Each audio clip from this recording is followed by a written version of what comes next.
We get to do the graduates, and been doing this show forever. So, in a lot of ways, I feel even before I did started this whole graduates thing, even before the dojo training program, I like had a chess.com show back in the day where I would look at people's games and games they had annotated. And so I feel like in some ways this is a continuation of that as we look at a lot of annotated games. I have begun to start this show a little earlier just because I want to just feel like I don't have any time anxiety, you know? Because I got to pick up the kids later and I just don't want to feel pushed. So, because we've been getting more and more graduates as things have gone on, today we have 20, which is, call that an average number. All right, so here we go. High Pepper Chess, TCS Gamer. Look at that guy's rating graph, dude. He's flying up. Absolutely flying up. So, actually, it's only 15 points, but still, that's something. We're going to follow this dude. Let's see what's going on. It just looked so impressive, you know. All right. So, done a little bit of work, graduated here. Oh, we got loads of games. Okay, I'm liking this. I'm liking this a lot. So, let's go over here.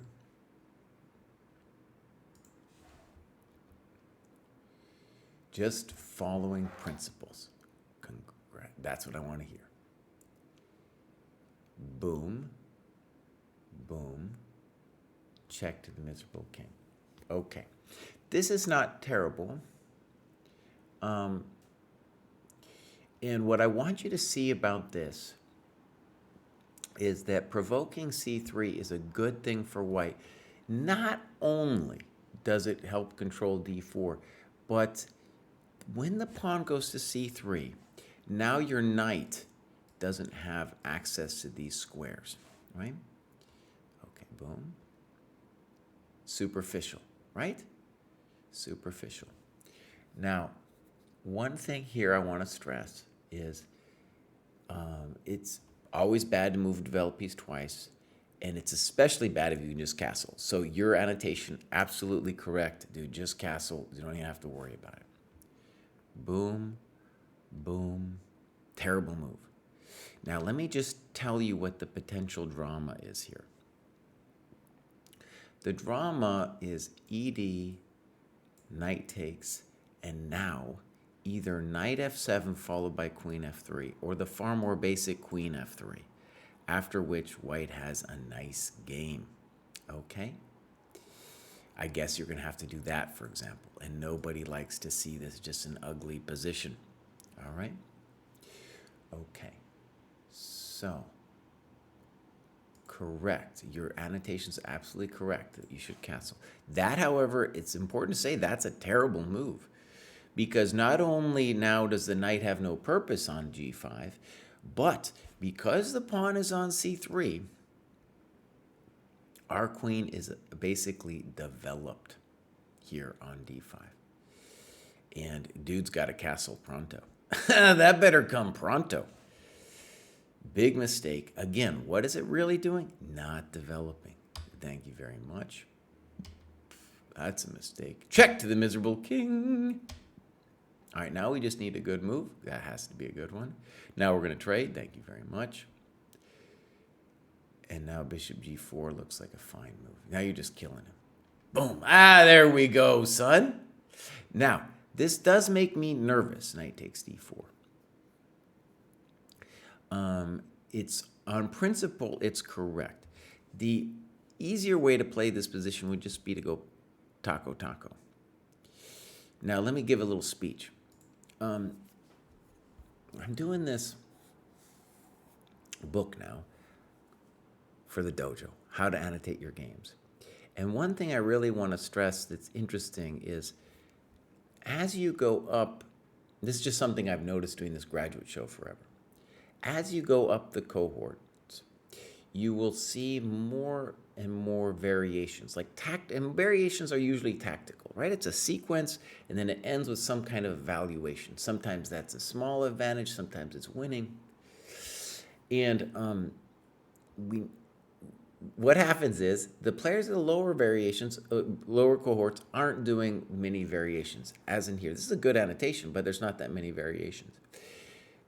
And the rule that I've developed, come to, is if you aren't seeing it in your annotations, you aren't seeing it in your games. And so anyways, this is a long speech to say that here we're missing b4. And I think we're going to have to give back a piece.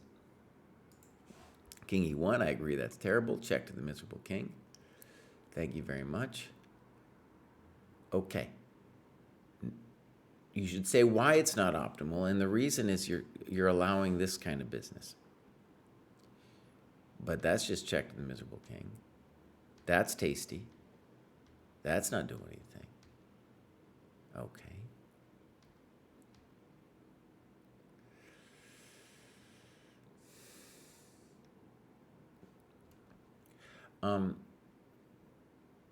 This would be, in terms of tactics, an interesting position to ask ourselves, would it have been possible to win something with rook f5? So for example, here we tag this knight and then we snaggle to this guy, So that would be another variation for us to think about. You are completely winning here. Thank you. Oh, that was a bad one. Okay. So, good annotation. Now, something you'll hear me say in all of these lower cohort games is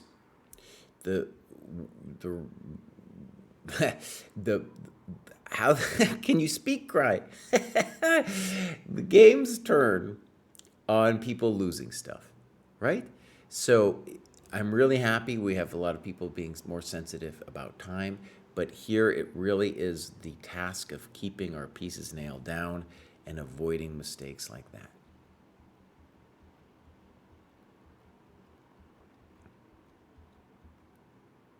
Thank you very much. That's just giving us everything. Now we're mopping it up. Good job. And he finally resigns. Okay, good.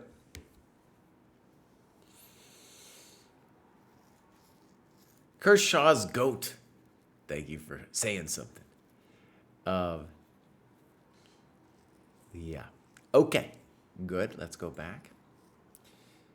And now we're going to go. By the way, this TCS gamer, he's bringing it. We're going to see how he got here. Did some good work, dude. Did some really good work. So hopefully we'll see more from TCS gamer. Just made it, but I really want to say, if he's watching this, if anybody's watching, it's really admirable the amount of annotations that he's done. Obviously, those will improve as he goes up the rating list. And let's just say the obvious, TCS gamer. For you and everybody else in under 1,000, it's avoiding loss of material. Okay, that is what's going to take you to 1,000.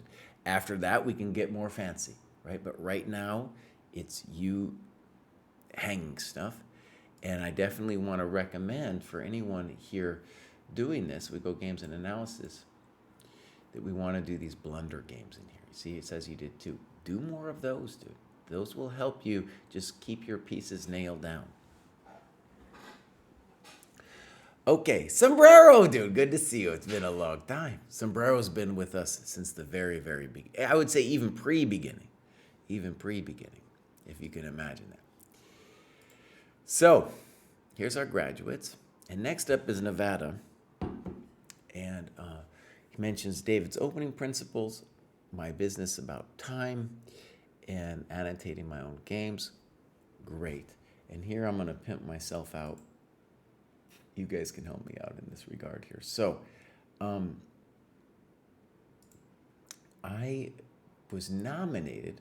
This thing he's referring to was nominated by Chessable as Best Beginner Course and Best Strategy Course. So what I'm going to do now is I'm going to pimp myself out, and I'm going to send you the link for you could vote on the best Chessable course like of the year or whatever. And they have me up shortlisted for beginner course and strategy course. So I didn't even know. I knew I had been shortlisted. I didn't know how to vote. I voted for myself, boss. I went over there and voted for myself.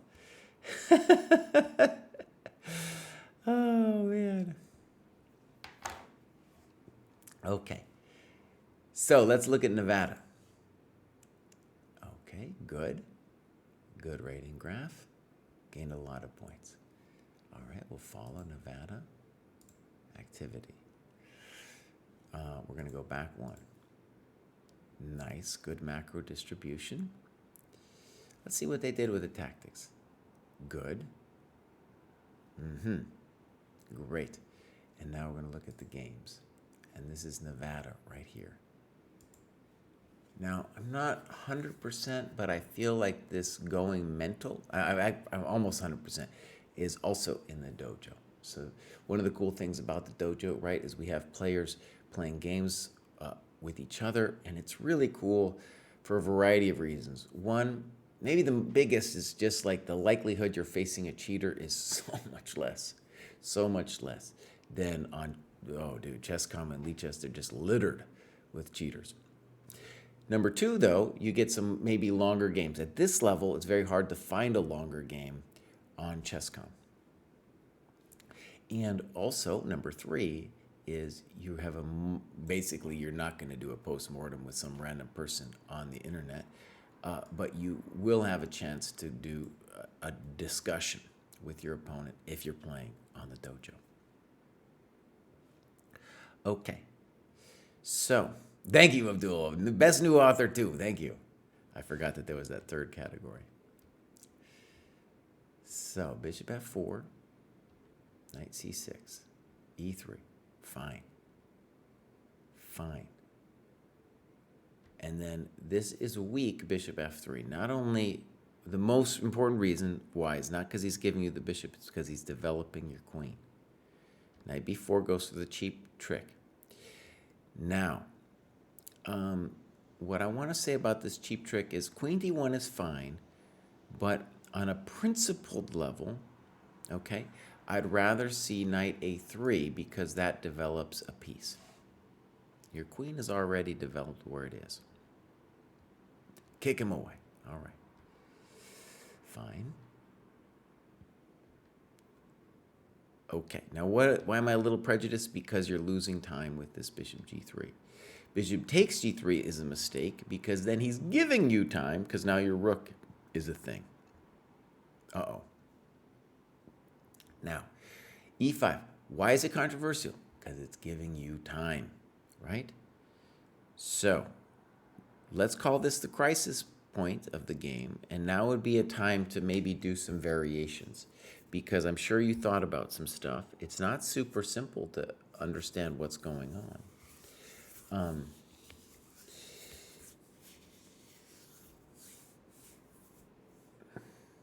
Yeah, no, this is a very spicy moment.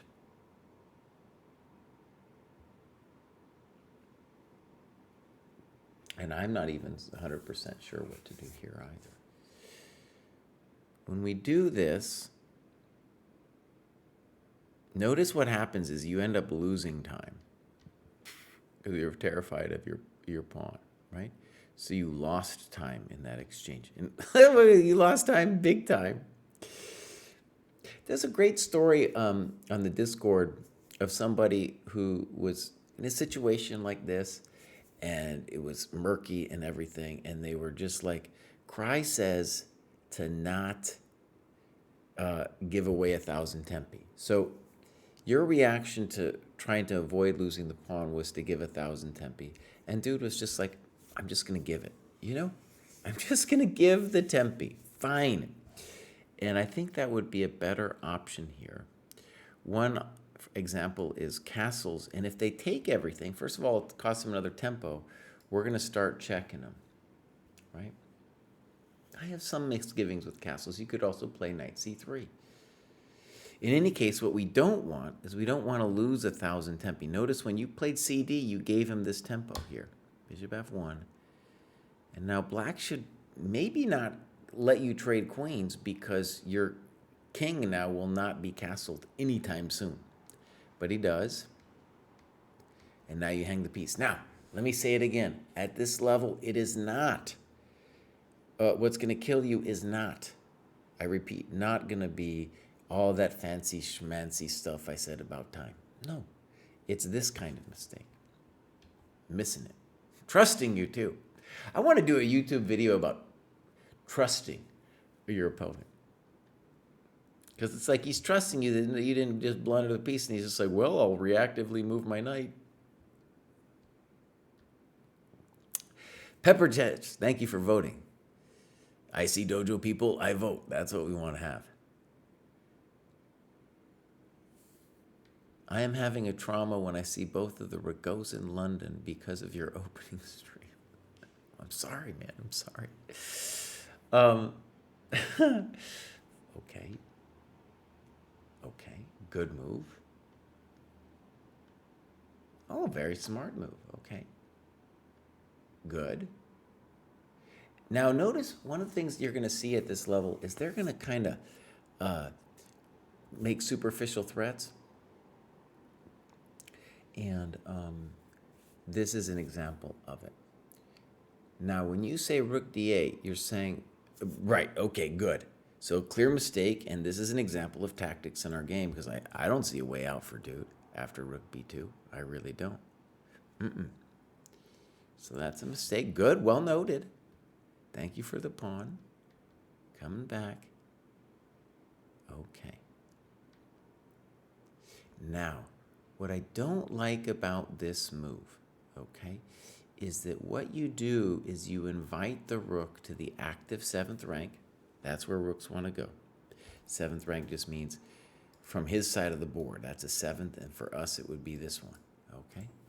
The rooks are very powerful there. And you're going to lose a tempo when it comes down to hit your bishop. So I think a good move here would be just to ignore the knight and say, what do you do? Oh, excuse me, boss. Excuse me. I blew it there. I blew it there. Oh, Kraai, you're such a fool. Okay. I understand. It's not so easy. You got to do something. In fact, there's no easy answer. There's no easy answer. Because whenever, I guess otherwise we're going to move the rook and he's still coming down. So I take all my criticism back. But in general, we don't want this. Okay. Frisky. And now he blunders his piece. Good move. I like e4. I like that he took, because now it's just real juicy over there. Okay. Here. Oh, buddy. Here you missed a big tactic. Here you missed a big tactic. Bang. Uh-oh. So, Going Mental, by the way, I remember has been on this stream. This is hopefully, he sometimes watches this Twitch stream. This is a great opportunity for just to be like Going Mental boss. Dude, you're hanging stuff. You're hanging stuff. Okay? Let's go back and look at Nevada again. And we want to look how he got there. So he did a lot of work. And dude did do 5 blunder games. I would say that's where he in addition to his beautiful annotated games, these blunder games where he's hanging stuff is really important. Really cool to see you're doing postmortems, by the way.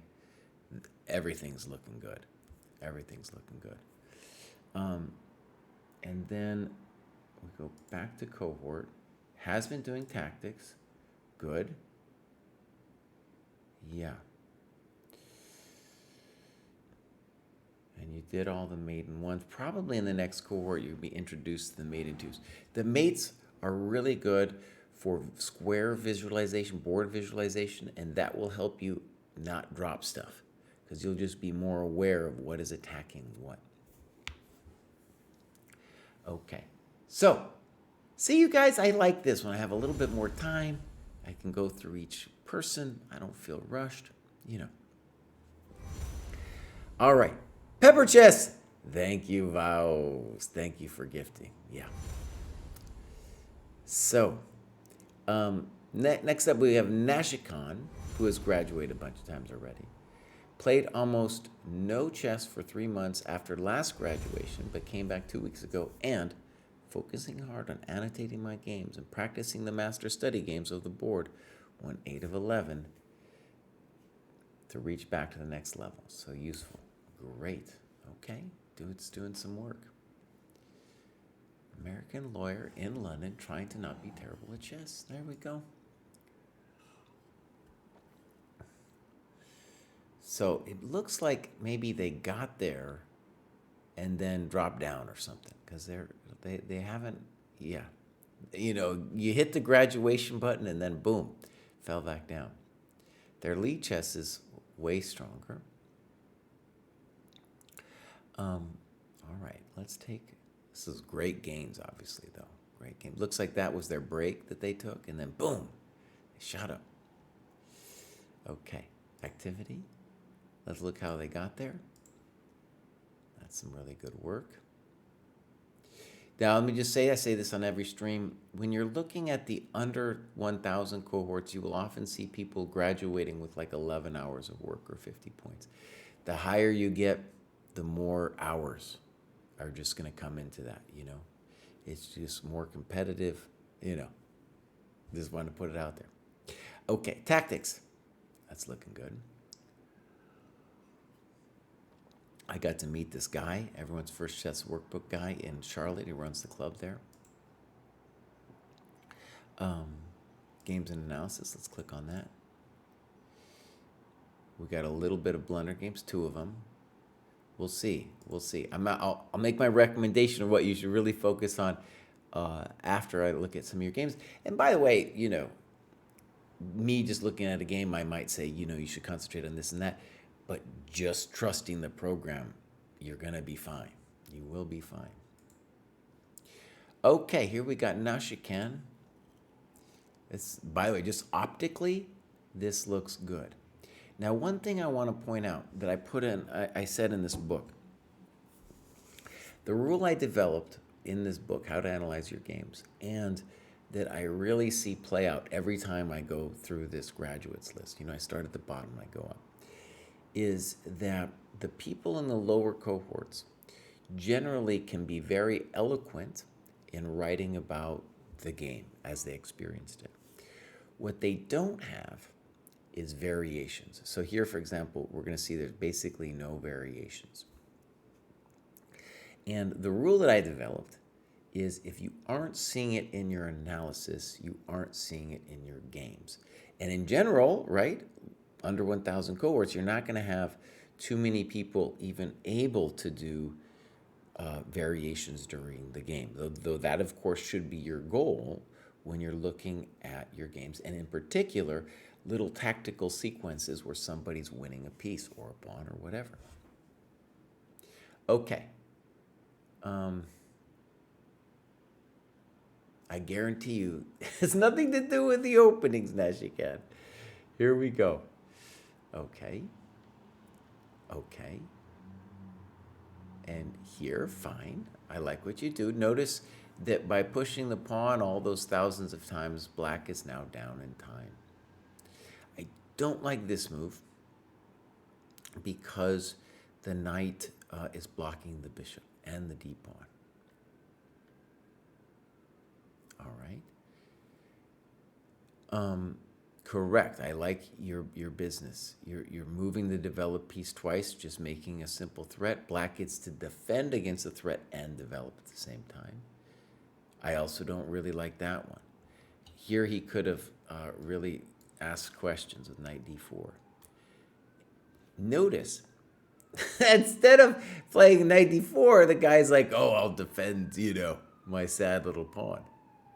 On knight d4, you send your queen all the way back home. Good. Now notice what you're doing. You are obsessing over the pawn. By the way, queen e7, just a very strange move. Very strange move to play queen e7. What are we doing here? What are we doing? Blocking his bishop. In a sense, you could say that he's lost time with queen e7 because we moved the e-pawn to get the bishop out, and now we just blocked the bishop. Loss of time. Loss of time. You got to bring your pieces out. And I think you're saying that in the continuing with my obsession over e5. Good. Good. Yeah, there's nothing going on with e5 moves. Queen d5. All right, it makes me a little nervous with the queen over there. At least we're trying to get somebody out. Okay. I'm worried that bishop e6 is going to trap our queen.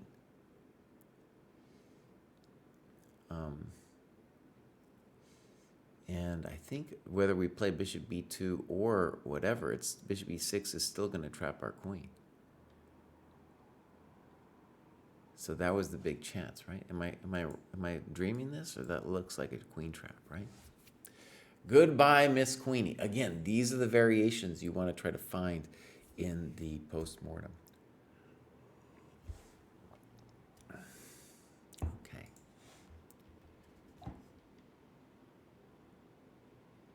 Good. Thank you for the pawn. Now the king does, should the king be running that way? Probably not. Loss of time. Let's talk about why this is a loss of time. Because the pawn move isn't going to help you get your pieces out. And you need to be thinking, well, like, how do I get this dude involved here? How do I castle? And so that doesn't help you achieve any of that. Good move. Now we got some problems. Knight v4. Okay, I kind of like it. I like the intention. Check to the miserable king. I think I'm okay with this. Check to the miserable king. Good. Now, notice we got rid of that terrible knight on d4 that was really messing with us. All right, now we get a little queen trade. Good move. By the way, time is important in the endgame too. We're going to get our rook in. Okay. Okay. Frisky. It seems to me like you're losing a pawn after CB. We could have done that first, and now I like it. Beautiful. Good move by your opponent. Now we need to be a little careful. Oh, this is a blunder that is a key turning point where I start to lose the game. Agreed. So, what's happening? Your square visualization, right? And, you know, even here, if you want to play knight d5 next, you should play king d3. That way, next move, we get to play knight d5. Because you are absolutely correct. We'd love to play knight d5, right? And yes, this is, as we've said, in the under 1,000 cohorts will be mistakes like this which cost us the game. Oh,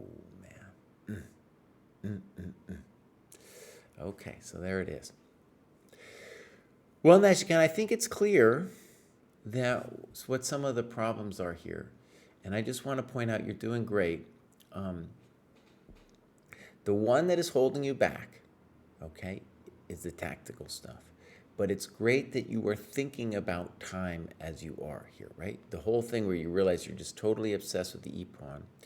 And one of the things I think the reason people don't use time in the opening, especially when they're beginning chess, is they don't understand, like, what would the use be to bring some piece out, especially if you're not making a threat, right? So a lot of these moves, like here, you're creating a threat, right?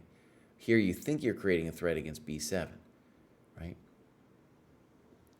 And here, I don't even know. I don't even know about a4, what it's about. And in all these moves, I need you to play bishop e2 and castle, okay? Bishop e2, castle. Get out of dodge. Get out of dodge. Okay, beautiful. Let's go back. Next up, we have chili pepper. And so here we go. Purposefully demoted myself so I could understand basics of the dojo and work up. Okay, hold on. Chili pepper, when you say you demoted yourself, what are we actually talking about? Yeah, chili pepper. No. No. You are not 600, 700 bows. You are 1,000. You are 1,000. Let me just harp on this for a second. A lot of people think that the program somehow is like they got to do everything to work their way up. No, the program is set up for your level. And yes, maybe there's some fundamentals that you missed. If so, it's going to be like some kind of endgame algorithm. Otherwise, you are in the right cohort, you're in the right cohort. There's no need to demote yourself, to work your way up. No, stick in your right cohort. Okay. So, basically, this whole thing where you say you don't know the basics, you're at 1,000, right? You're at 1,000. By the way, far better than average. Okay, your average ChessCom rating, for example, is 750. And there'll be things you don't know. Fine, fine. But stick with the right cohort. All right, let's go to the next one. Going Mental. So we just saw Going Mental's game. And that's cool that he's graduated here again. I hadn't played too many games in my life before the dojo. I didn't know about chess principles, pawn structures, etc. Started 7 to 8 weeks ago at 780 on ChessCom. I followed the training and promptly dropped 100. Although my rating was provisional and the wins-losses were greater than they are now, I studied and worked every day and gained almost 200 points in 6 weeks. I'm definitely improving by following the program and expect my next graduation to come faster than the first. Okay, thank you, Going Mental. Let's check it out. Let me just say, it'll be interesting to look at Going Mental because even though it says he hasn't graduated before, I've definitely looked at some of his games in the past. And it was the same thing, right? Loss of time, hanging stuff. So let's take a look. First, let's try to answer Skebix's question. We trust the program, but what happens when you lose a lot of rating? Should you stay in your cohort because you reached a higher level at some point? Well, I'll tell you this. As an old dude who's lost some rating, lost a lot of rating, now getting older, maybe also because of deflation, whatever. But the rule that we've come up with, as just a general rule of thumb, is if you've fallen more than 25 points below your cohort for more than 3 months, that's your sign. So, for example, I actually fell, I used to be 2,500 FIDE, then fell all the way down to 20. I've just been biting it and biting it. Won some tournaments recently. This was weird, but I didn't gain that much points. Anyways, I fell to 2375, and I told myself, when I played this last tournament in Charlotte, I was like, Baus, that's 25 points. And if you lose points this tournament, Baus, you got to demote yourself. You got to go hang out with Pruess in that 2,400 category. And luckily, I gained, 10, 15 points or something. So I'm not demoted yet. But I think it's obviously a bummer to demote yourself. I had a real psychological thing. Kostya also fell below 2,400, so I'm sure it was a bummer for him too. But it's good for the program, and it is proper. And while it hurts that initial moment, you feel like, I had an identity of certain X cohort, and now I'm Y cohort, and you're just like, that is a growth mindset, really, because you're saying, Baus, I blundered it down to here, but I can work my way up. Okay, Canadian from Toronto, 45 years ago. Okay, learned less than 200 games before joining the dojo. Okay, great. Let's take a look. Activity. And we're going to look how they got here. Lots of work, dude. Yeah, Going Mental's doing it. Well, okay, let's first look at the shame. What's it doing over here? Playing some rapid and chess media, okay? And doing some tactics. Let's click.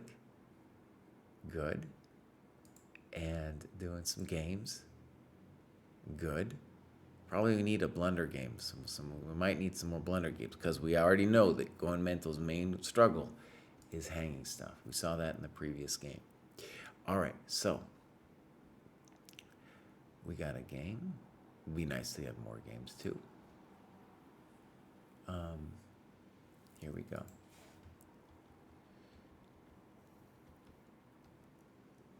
Okay, honestly, I don't mind Bishop B7. Yes, I agree you could do other things, but you are bringing your people out. Now, there's a mistake. There's a mistake, for sure.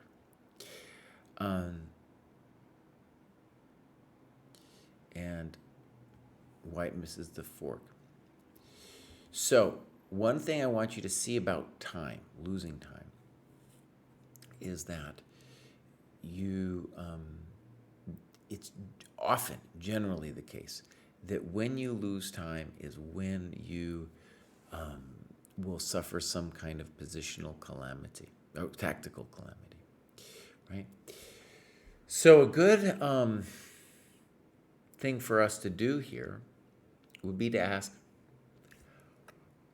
first of all, the position is hard for black. To ask, well, like, is there a way out? And actually, I'm beginning to doubt the bishop b7 move because I'm seeing some drama. Furthermore, white could have done this move, I'm realizing now, too. Would have been a little painful. You know, that would have just actually, that would definitely be strong. And now white gives us a moment. It's still difficult. So, for example, on bishop e7, still queen b3. What am I doing here? Bows. If I play knight f6, then knight g5, bows. So we are in a little bit of a turtle here.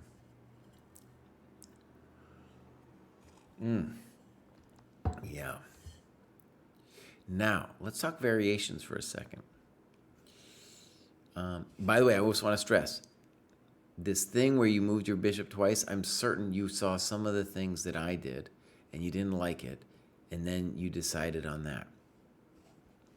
Probably what you need to do, and it's really ugly, okay, is to play queen e7 to answer queen b3 with castles. Is it pretty? No. Did I just talk about how queen e7 is nasty? I did. Okay? But at least here we're not losing immediately. Now, next, with tactics, you should consider, we should go a little deeper. Remember what I said about variations. So, for example, are we saving the piece with knight a5? Well, the answer is no, because pop, pop, check to the miserable king. These are the kinds of tactics we want to, like, look at. Okay, so he misses it. Good move. Frisky. And d5. Now, what is the problem with d5? It's development. You're not developing your stuff when you play d5.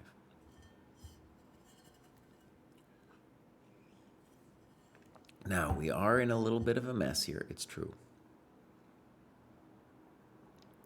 If we can get out of this, though, without losing too much, I think we might live through this.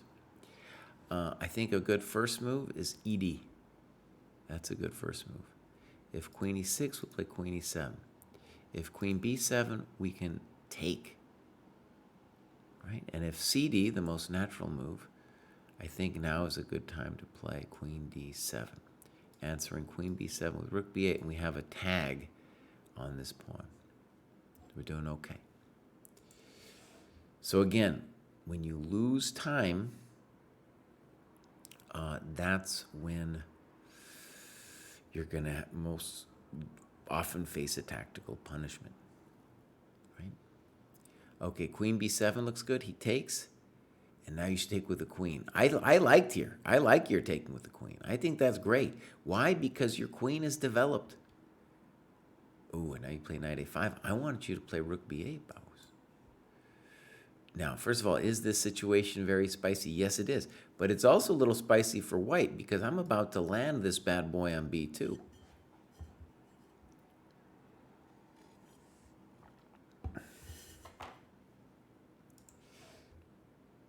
He gets aggressive. Okay. Well, you don't care? You don't care, bows? All right. He's just letting that queen pinball all around there. Okay, now here we have our first blunder, queen g3.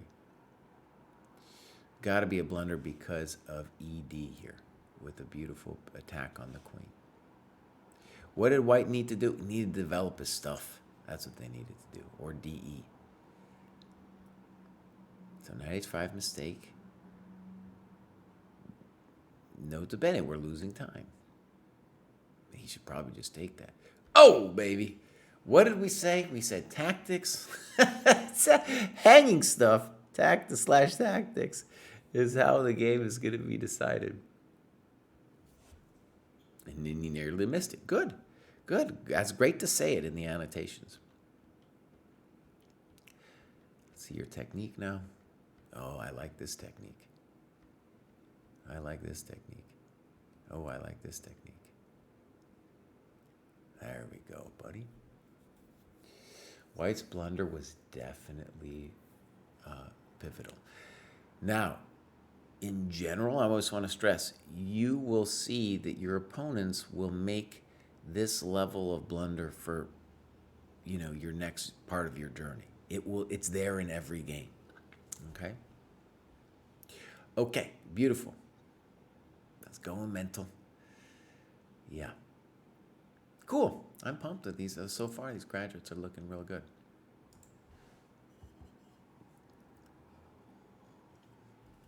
Next up, we have Giuliano Enrique, who says, I was stuck at 800 for a while and suddenly even dropped down to the 700s.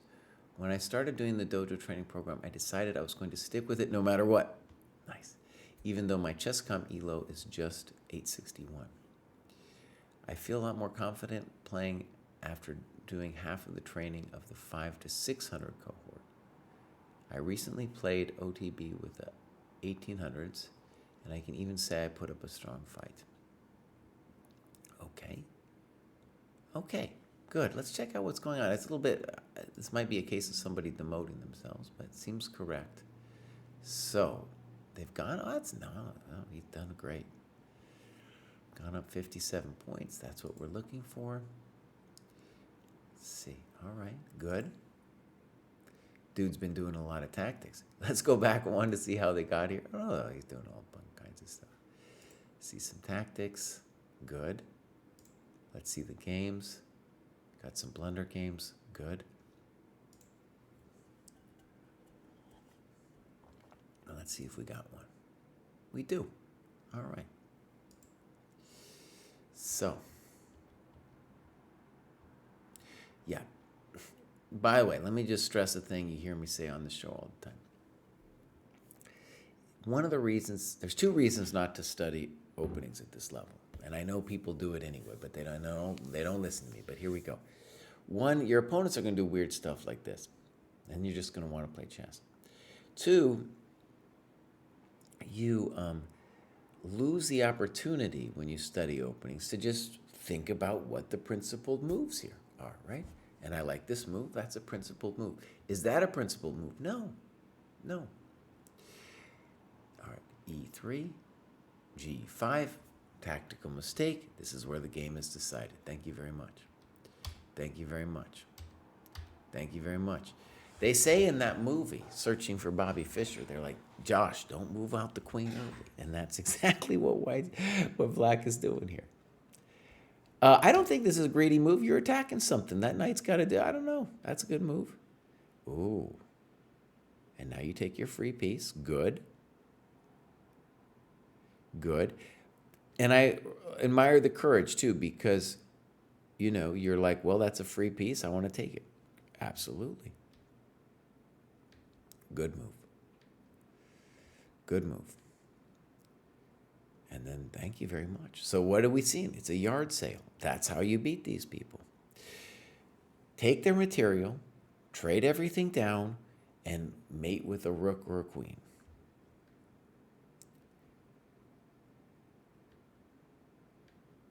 Okay, so knight c3, good question mark, right? One thing I want you to do, though, is say what you should have done. What should you do? Just move the bishop. It's fine. Those bishops are beautiful over there. You come and mate the king pretty soon. Okay, so is there any way out of this phantasmal?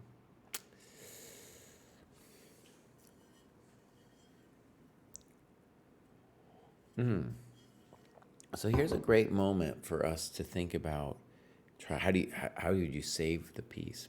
And I think the answer is this. You play queen h5. This threatens mate, so he can't take the rook. King takes. Queen h6. And can he stop the mate? No. He cannot. We are coming here. And if they give a check, we say, well, I don't care. Gotcha. Gotcha. If they check here, we say, gotcha. I'm out of here. Right? Okay, example of some variations, and especially during the game and after. If you think you're losing a piece, the key skill we want you to develop is, dude, I'm desperate. Is there some way I can keep that bad boy on the board? And Abdul says, King E2, even more beautiful. Okay. Okay. Now, Bishop A6 will also be a problem for us. Okay, good. Check to the miserable king. King E7. G3. Okay, let me share something here. So, the main problem of your position is not your king. It's your rook. This is your problem, right? You do want an escape square as well. And so what does that point to? Oh, H4 bows. That's what we want to do. Run this bad boy up there. Activate this rook. Get him playing.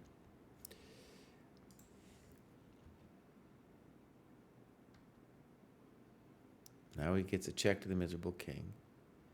Now we're suffering a little bit. And the good news is this guy hung so much material that you're still in charge. And F6 is definitely a mistake, because as we've talked about before, the rook on the 7th, that's a hell of a drug. Good move. Not only defending the pawn, but also just centralizing your queen. Not a good move. Check to the miserable king. And now you get real frisky with rook takes d7. Again, after the game, you want to ask yourself, well, what else could I have done, bud? Right? Yeah, we want to ask ourselves that. One interesting question is bishop e6, which looks like a blunder at first because of this. You know? The party isn't quite over yet, though, because we are still hunting the king. And if pawn takes, we're going to at the very least win the queen here this way. Maybe rook d8, but no, checkmate. Maybe rook c8. No, it's still mate, buddy. Maybe king b7. That's a better move. Here, there's no queen c6 because we pin and win. We're hitting the rook. Maybe rook c8. Yeah, and somehow he's surviving this, but he's still down a piece. You know, still down a piece. Anyways, I don't want to go too deep, but those are the kinds of variations we want to explore, right? You're up 2 pieces here. A nice way to set that up would be to play king g2, and now this won't come with check. Okay, so rook d7. Okay, now, I definitely want you to think about bishop e6 as well, though you kind of get this similar thing going. Boom. Good move. We could call that a Polgar mating pattern. Okay. And now you're going to run. Again, tell us what you think you should have done. I like bishop d5, for example. That's a blunder. Good. So as we see, under 1,000 level, it's all about somebody hanging something. Good job. Okay. Good.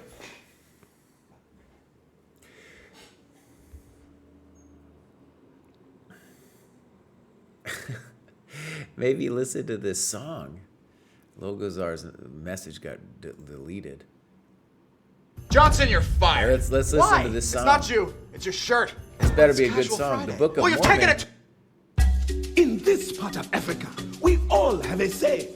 Whenever something bad happens, We just throw our hands to the sky and say, Has Adiga Ibowai. Hasadiga Ibowai? It's the only way to get through all these troubled times. There's war, poverty, famine. But having a saying make... Okay. Thank you, Logazar.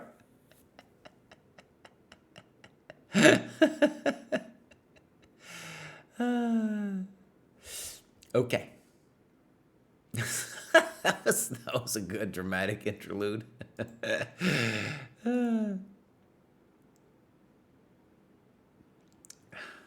So,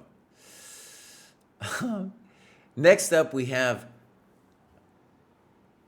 I can't pronounce it, a Burg. Debated with myself about graduating since I am bouncing between 840 and 850, but I noticed there's some overlap with the next cohort up. Most helpful by far has been the long time controls and the annotations.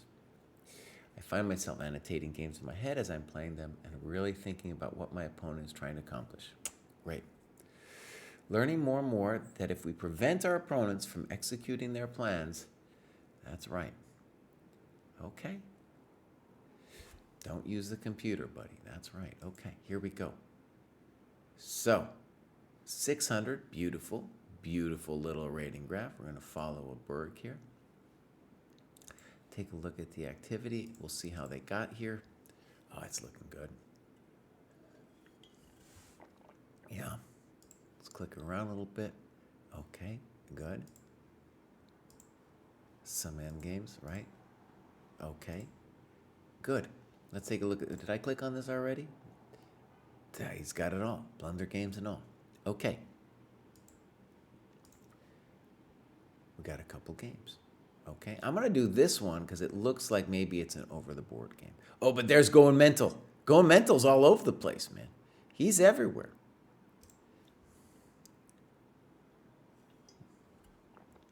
Okay, good. The January Joust. So this is a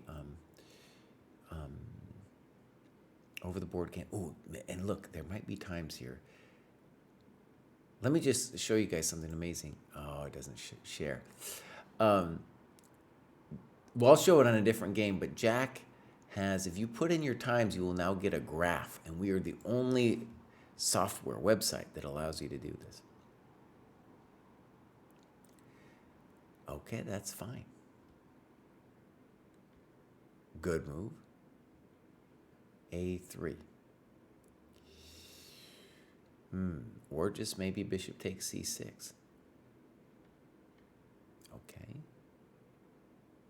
Good. Good. Okay. I like that you're developing. Good. And I don't like that move. Right? What do I want you to do? Put a rook in the center.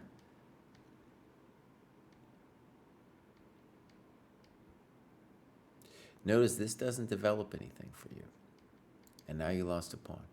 So there's a whole sequence here that would be good to analyze. We lost another pawn. Maybe that's a dirty trick. I don't know. Oh, now we're just blundering everything here.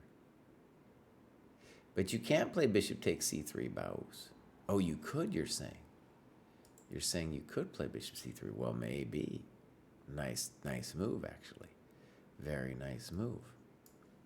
Both of us missed that at first. But let me just say, if you're going to play c3, it seems like you missed the tactic. So you can't really play c3 if you're going to intend to play bishop a1, right? This guy's murdering us here. Oh, man. Oh, man.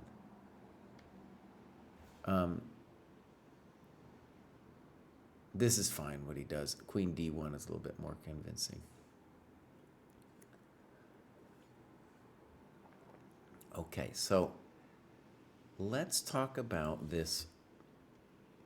Let me just stress, right, don't worry anything about the openings right now. Good move, and if you develop, you will be fine. I think you can play b4. You can also just play knight f3.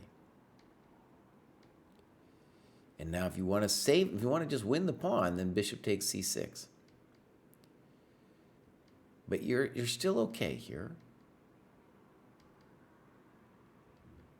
I like most of these moves. Do I like... Honestly, up to here, you've done fine. And it's here that you start losing your mind with moves like h3. Okay. Now, is black fine? Probably. But, you know, if we don't lose time, I think that's a good start. But also here on b6, whether bishop d7 is the problem or not, it's definitely, don't give him the pawn. Don't give him that for free, dude. Take it. So this is where a whole cascade, it's like you made it out of the opening, fine. But then a whole cascade of mistakes happens. And here you're losing a second pawn. So we got to talk about how, like, this whole yard sale of pawns happened. Okay, a Borg. Dude, that was good.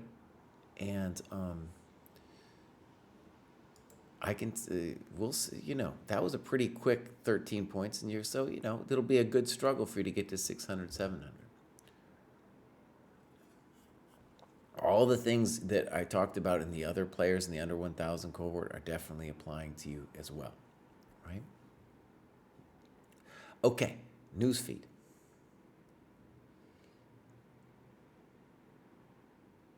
Golden Mental's here.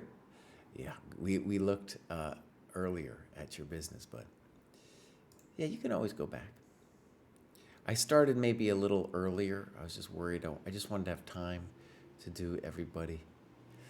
Okay, now we have Eric. Eric says, I have learned a lot these last 2 months, met many interesting people, did not play chess growing up, now at 30 years old.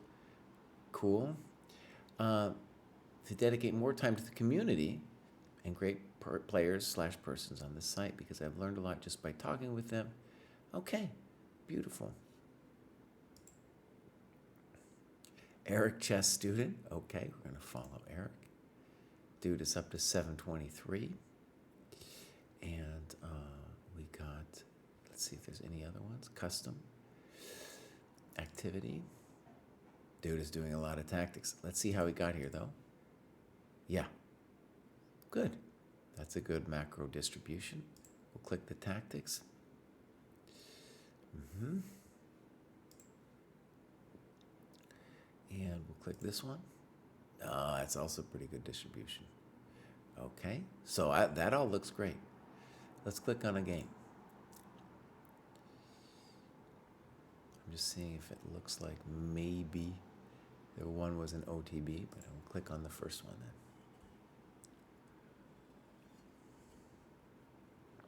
Wow, dude, look at this annotation, my friends. This is a good annotation. This is a great annotation. Okay.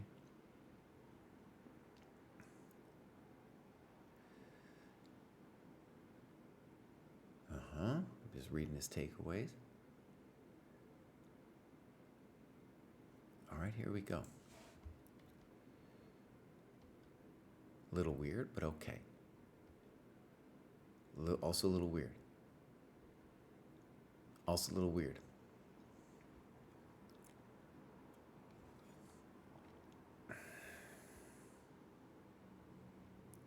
Now, let's just talk about this in terms of principles. You don't ruin your game by playing d3, but, you know, it's just a little bit funky because you blocked your bishop. e5 is a little weird, right, because it's giving you this little hole. But okay, check to the pawn.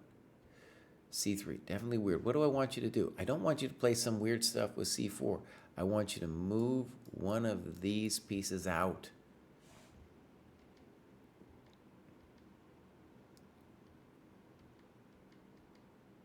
Weird, right? No need for that.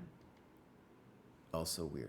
So notice you're playing highfalutin chess. You're thinking about all this fancy stuff. I just want you to bring your pieces out.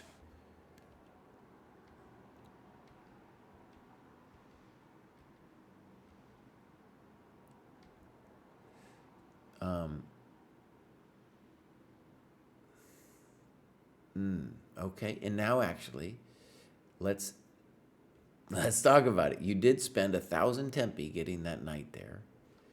I don't like, by the way, this take at all, because let's think about this. This bishop, not good. It's all blocked up. And now he gives you more degrees of freedom when this happens. Right? Okay. Definitely a mistake. Well said. There's a great example in Nimzovich. Now, this is me a little advanced for this cohort, but it's such a great story. I'll tell it. He says, listen, let's talk about the farmer, the pig farmer. Now, the pig farmer, you think about the pig farmer as just like the value he creates with the pig is just a pig. No, dude had to build a fence. Dude had to have time to, create the pig. He had to pay for the food for the pig. And the pig was probably knocking down stuff, creating a mess in the meantime anyway. In this case, in this metaphor, the knight on d5 is your pig. You spent so much time harvesting that pig. You not only did you do this 2 tempi, but you did this thing where you went c2 and c4, and then, enabling your pig to get there. Right? So there's the tail of the pig. That's a good evaluation. I like that evaluation a lot. Black's a little bit better. I also want to say that he's better developed. I'm going to give him props for not taking the bishop. A lot of players would take the bishop because they would say to themselves, oh, that's double pawns, and I really love double pawns, yada, yada. No. What should he do, however? Rook a8, I don't know what it does.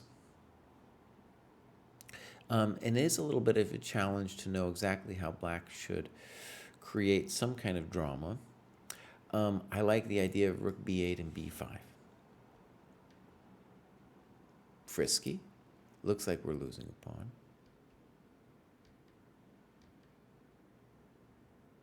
So we lost a pawn. Okay. You write about bishop g4. Fine. And I want to stress your idea of b4 isn't so dumb.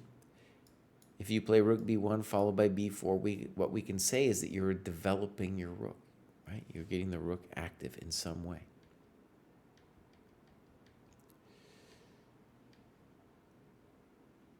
Okay.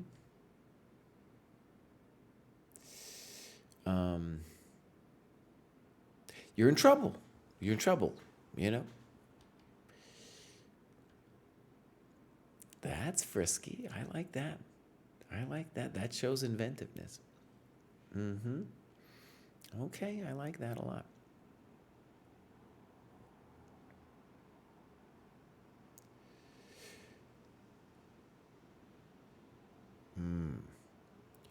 Okay, so now you talk about rook fb1. And I want to also stress that you also had the move rook d6. So black has definitely allowed you counterplay. So can we just say queen a4, you're in trouble, and you set a trap here that your opponent falls for. Great, great. So rook a8 wasn't it. b6 was the move, and he holds everything together. Right, so queen a4, okay, now you're in the ballgame. Now rook b6, I think you're also still in the ballgame. That wasn't it. Now I want to stress this loss of time. Loss of time. Maybe rook a6. I mean, he could just take the pawn on d3. How about that? Oh, that wasn't it. Yeah, you forgot your rook was attacked. Okay, so let me just say, notice that the tactical ability here to play rook takes b4 is pretty high. Pretty good. But then when you blow it here with queen d1, this is the kind of move that's actually killing the game. We see it again and again. This is the mistake, the kind of mistake where the games at this level are decided. Now, they don't always finish from here, but in general, they're going to finish, right? Good moves by black. What should they do? Trade. Exemplary play. Win the business, trade everything down, then mate him.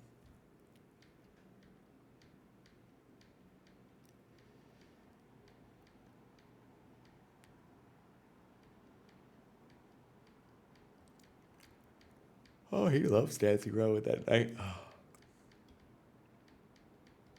Oh, black played very well.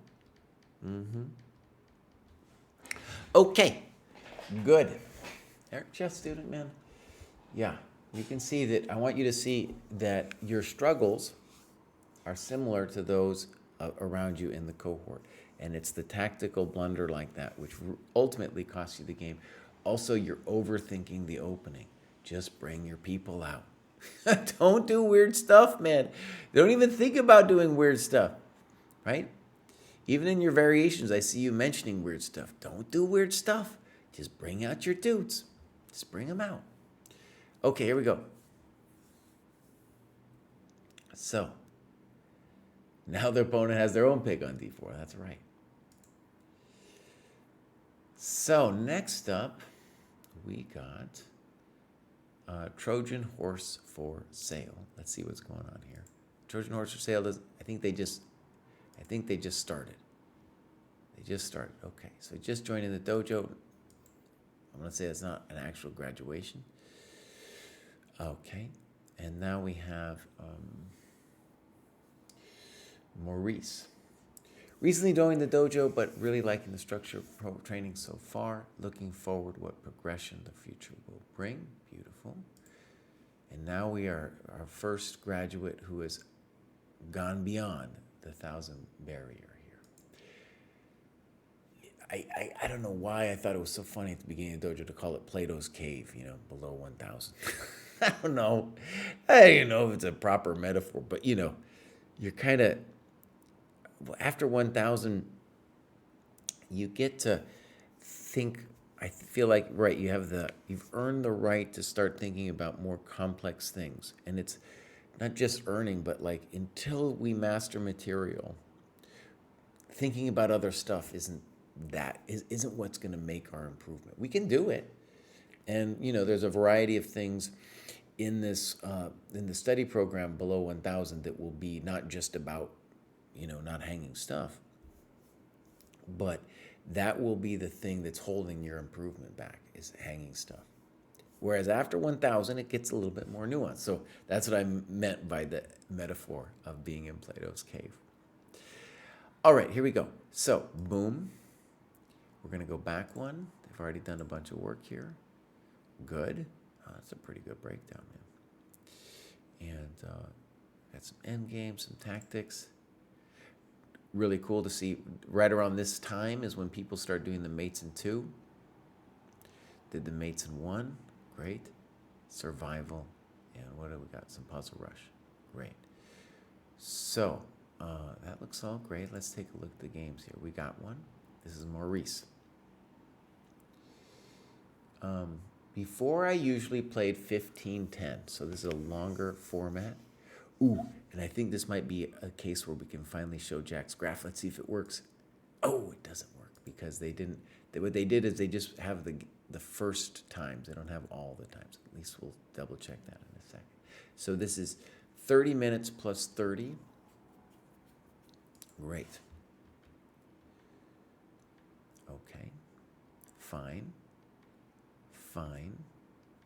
Fine. Beautiful. Fine. Fine. Fine. Fine. Fine. Doing great. And now we could maybe talk some about this, but I like in principle what you did. And one of the things I'll stress is when they blow time, like your opponent has done here, that's going to be when we can start thinking about tactics, right? And so I would want to talk at least about knight d4 a little bit. Bishop f3, bishop f3, castles. And you're absolutely right that I think knight g6 just wins the pawn on the spot. c4, interesting. Okay, let's talk about it. Taking the pawn on b2 will always be controversial because at least then white will get an active rook on the 7th. So, I think what we should do here is play snippety snop, hoppity bop, knight g6. Give him something to think about, and then next move we're going to start whacking him with the tempi. Okay. So when we do this, we invite the queen, the rooks in. You should definitely at least consider d6 here. Good move. Weird.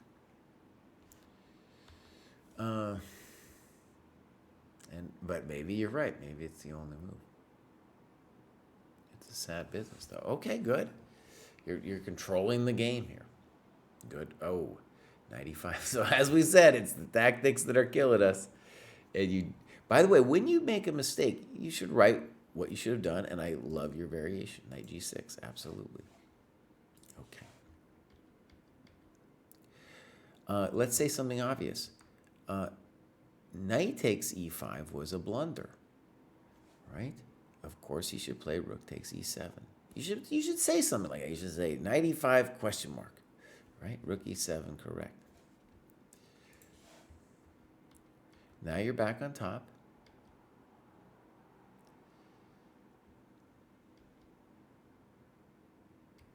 Okay, something I want to share with you here is when you take on b1, you are activating your opponent's rook to later come down here. I still love your position. Now, tactics are always there. I want to stress, a lot of people are, they're like, oh, Kraai, we need to do more puzzles or something. And I'm like, the puzzles are in your game, son. So we want to look at that move. Look at that move, see? Is it correct? I don't even know. Kraai, you're wrong. See, I'm wrong here because this would allow snippety snop, roppity pop, and then at least making things confusing here. Yeah. So that was actually a bad tactic on my part. In any case, I don't want to take the queen if I don't have to. Now maybe I gotta take it. All right, I like what you did. EB7. He should play king f1. And this creates a problem for us because after we move the rook, the question will be, does white get counterplay this way? It looks a lot like counterplay.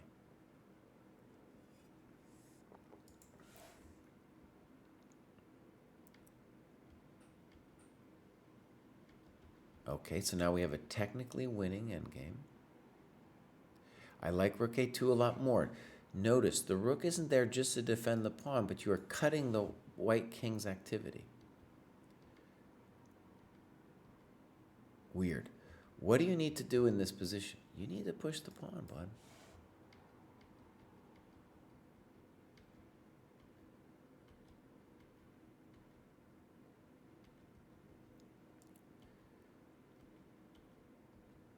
Good move, king f5, very good.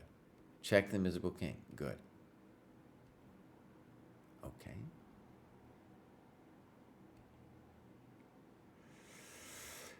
Now something I'll stress, this is not won yet.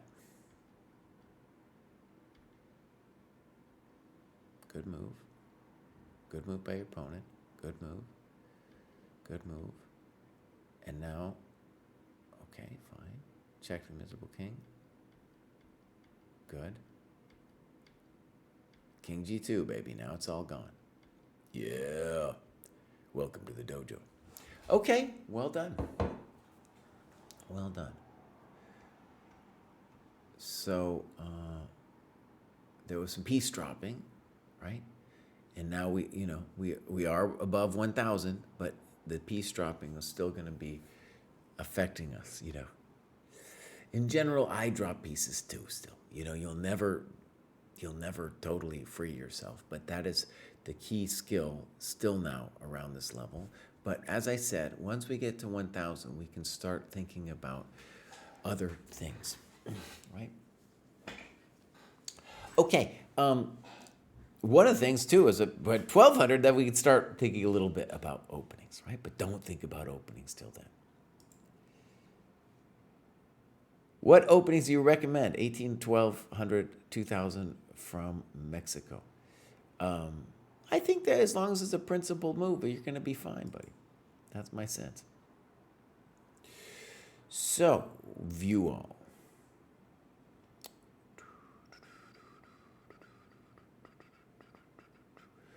Where are we here? We got Carlos. 1124. Okay, it's graduated once already. Activity. See how they got here. Good. Lots of end games. Okay. And now we're going to look at the games. Carlos. Let's do this one just because it looks like maybe it was a IRL game. The Dublin League. All right. I've told you this little fun fact before, but I just find it so interesting that the Mick name is a remnant of the Vikings invading England and Ireland. And it just means son of. So McDonald is son of Donald, you know? And I hadn't realized that forever. Anyways, there you go. Little trivia for the day. Someone might be shouting at me in Discord. Hold on, let's just go see. All right, we're going to talk. Maybe we're going to do a little dojo talk soon. And boom. Boom. Okay, so here we go. This is Carlos in Dublin. Your opponents will play weird things. Now you're back to more normal things. Okay. This is a thought. It's a little weird, right? You're absolutely right. Happy that you didn't take. If you had taken, you would have rationalized that knight GE7 move. Good. And this looks like a real problem for black. Thank you very much. Those are great notes, by the way. Really good notes. Yeah, he's going to suffer. Good evaluation, too. Very nice evaluation. Some people would say it's winning, but, you know, you're giving a good sense. Let's talk about maybe why you would say winning. I think a great rule of thumb is to say that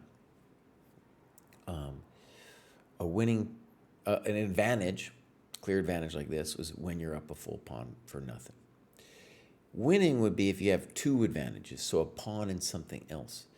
And the reason to think about winning really is that bishop is just so strong, and it's going to make black's castling life a lot harder. Good move.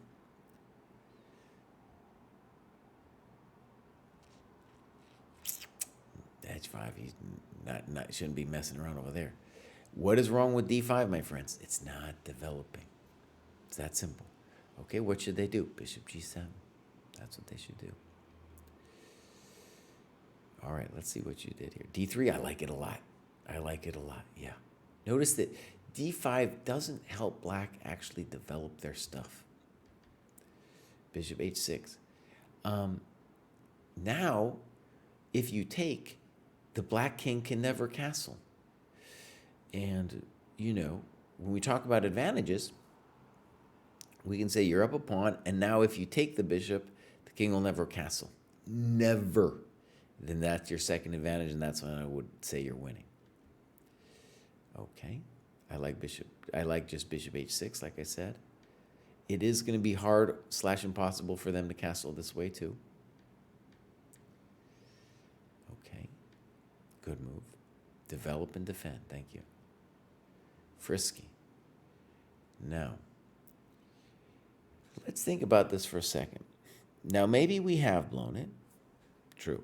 However, their position here is so terrible. It is so terrible. By the way, G5, good move. But it's so terrible that we shouldn't believe in it, even now. Right? We should not believe. Now, maybe there's a time for everything. But let's just give this a second.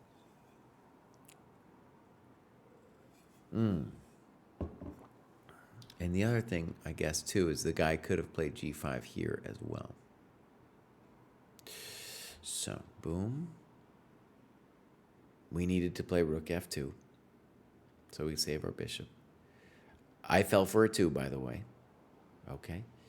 Just at least when we're immediately going through it, I didn't see it.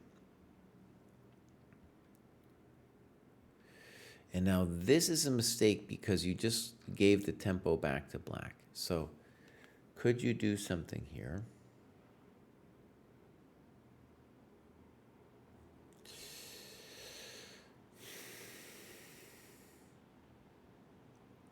I like this move.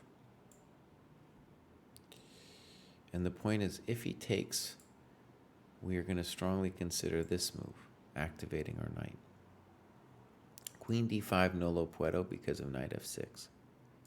And we're going to get knight f6 anyway. Once we get knight f6, dude's not going to castle.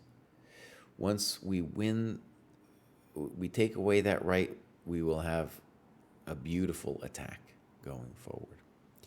So when you lose time, by the way, your advantage in this position is not just your pawn. You have up and time. And this king is poor. But now you're giving him a chance to get out of dodge and do that to us. Just fell apart here. Maybe creating some tricks. I don't know. Thank you for the pawn, my friend. What happened here, my friends? What happened here? So, what happened? I didn't understand. All right, we're down a rook is what happened. Check to the miserable king. Good to not trade. Not sure what that does. Not sure what that does. Okay. And now you get real frisky here with g4. Good. Check to the miserable king.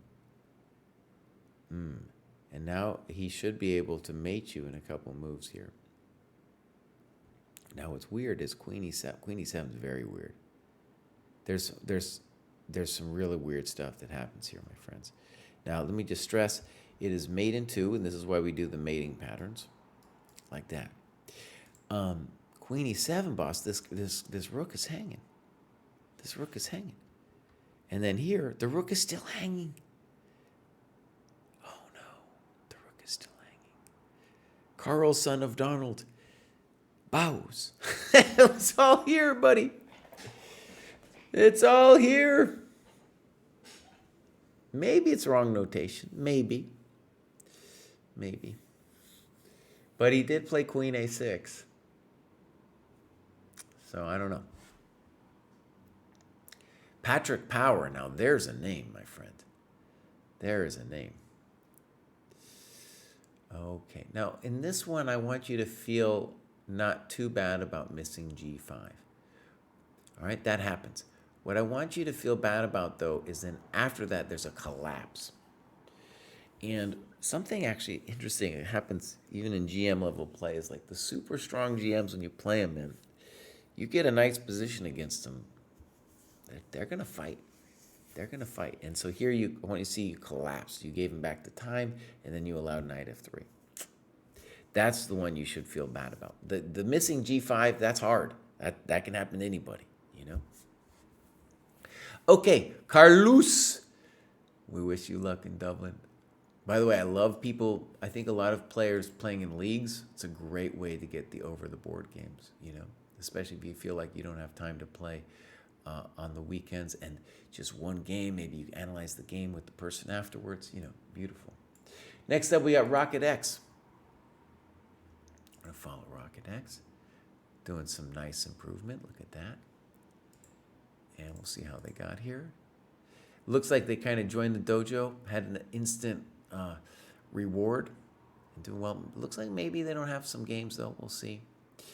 Let's see, games. No games. So Rocket X basically just joined. Well, we'll see some games later.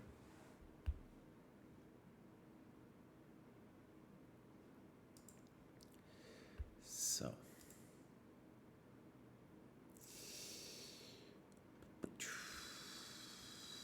Next up, we have English Knight, who I remember from earlier. I think the program is incredibly useful in giving a structured way to learn chess. My chess journey until I heard about the dojo was random and haphazard. Let me just say, I think that was one of the things I really noticed. Because, and I tell this story often, but I just think it's so relevant. If you're, say, let's just say, like, for me, let's say fitness. I'm a random dude, but I want to be fit. Fine. If I just listened to the influencers, dude, I'd be doing this or that. I'd just be doing so many weird things. And that's what happens, I think, in the chess world too. People, the algo knows that you're into chess and they'll start feeding you weird Levy and I don't know who else clips, random opening traps and stuff. Oh, the worst. But if you have a program, same as with fitness, and you're just following it, it's like you just have to put in the hard work where it counts. You don't have to be thinking about this, that, and the other thing. Just follow it. Okay. I hear the advice about openings and appreciate the idea of simply playing principled moves. Having just participated in my first big tournament, Dreaming King Open, nice. I am leaning more toward wanting to have at least 2 or 3 openings for white and black in my repertoire. Oh man, and so I'm deviating. I've learned that my style is itself a mistake. As I get better and play better opponents, I find I get crushed. I'm starting to play a little more aggressively and not so mechanically. Chess is an art form as much as it is a game, and looking forward to find the beauty. Okay. So here we go. Nice. We'll follow English Knight. Got up to 12-17. English Knight, I think, you're playing these games. You should put in your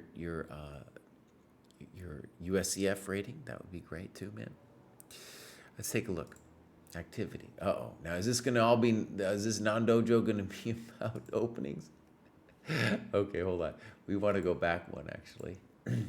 So this is how they got here. Well, they're not mentioning the openings, so maybe they're doing the openings on the side. A little side hustle with the openings. Games and analysis, good.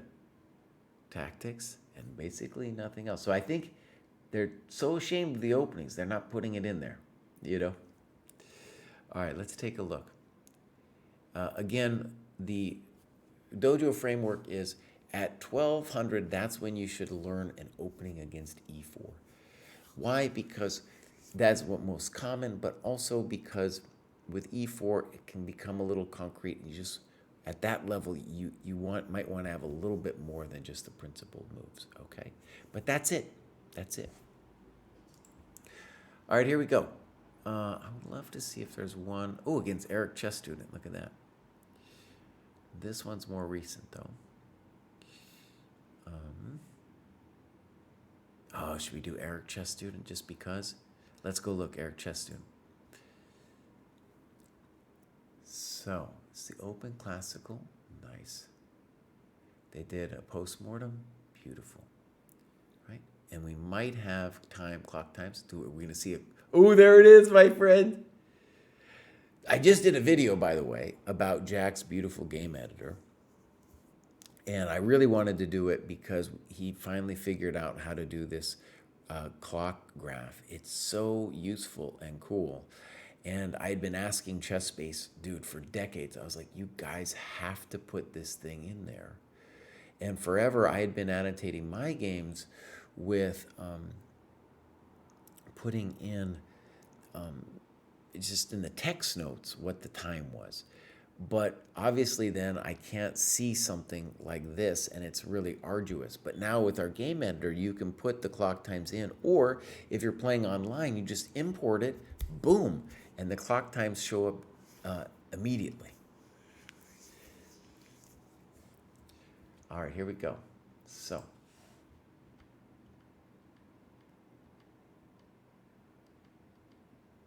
weird.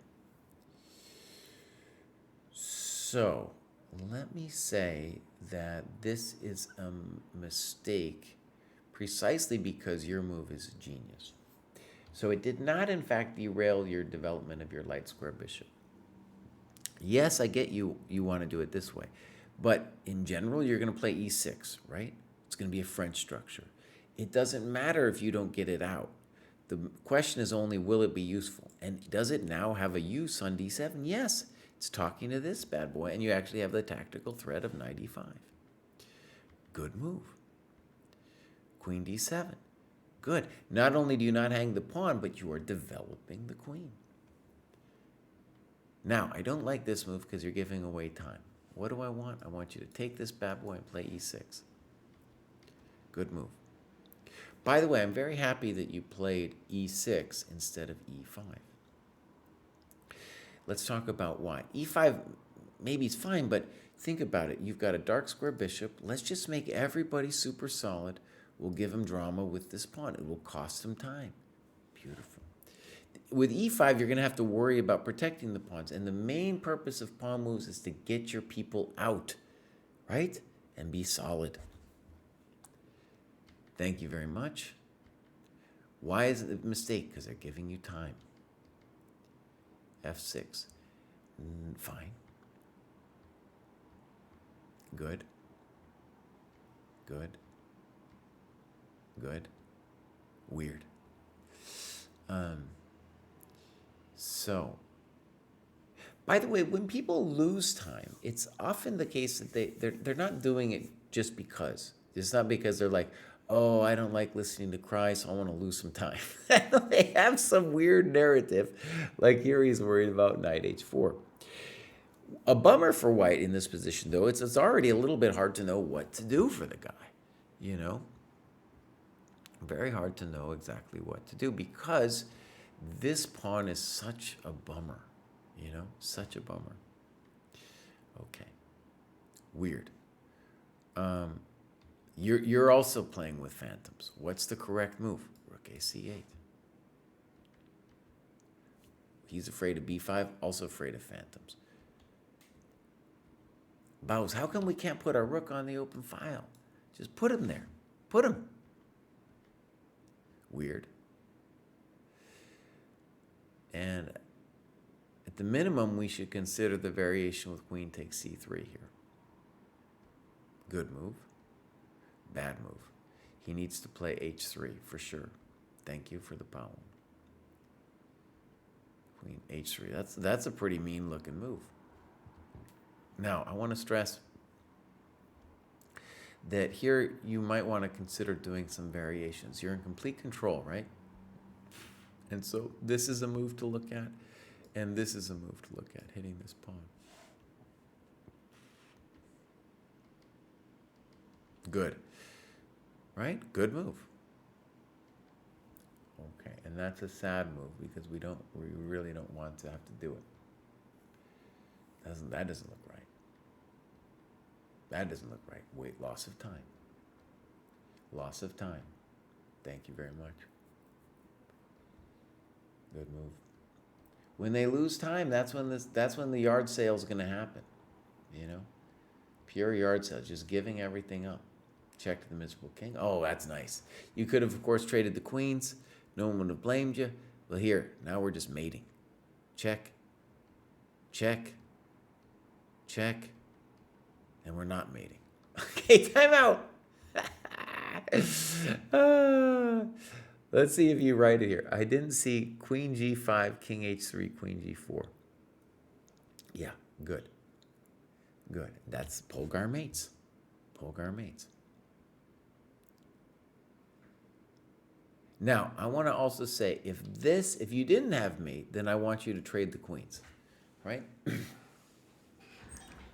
Win the material, trade it all down, win the endgame. Yes, you're still winning here, but I don't even want to think about it. Now queen g4. Checkmate! Very nice.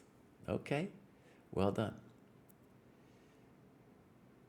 Oh, thank you, Life Can Be So Nice. And thank you, I saw you propped up our stream on our Discord the other day, so thank you for that.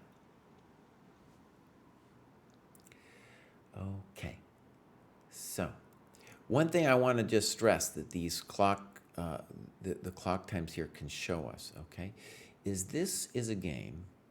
All right, let's just make fun of them a little bit. All right, let's just make fun. If we go all the way back, they start off with 45 minutes, right? What happens? They barely use half the time. So remember, one of the things that we instituted was precisely just to get people to use more time is, dude, you have to use at least half of your time for it to even count, right?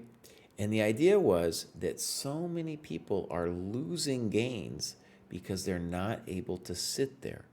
And if you just sit for a little longer, you will see more stuff. And I get it. There's a kind of nervousness about it, and you feel a compulsion to move.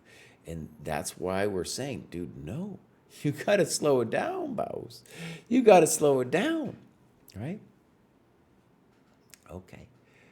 And one of the things so cool about this clock time graph is I can really harp on this point now, Jack, right? Now I can do it all the time. Oh, it gives me more opportunity to yell at people for not using their time. And look, at the end, White even was gaining time at the end because of the increment. That's how fast they were moving. They were even gaining time. Preaching to the choir, preaching to the choir. All right, here we go. So next up, we got Dakota.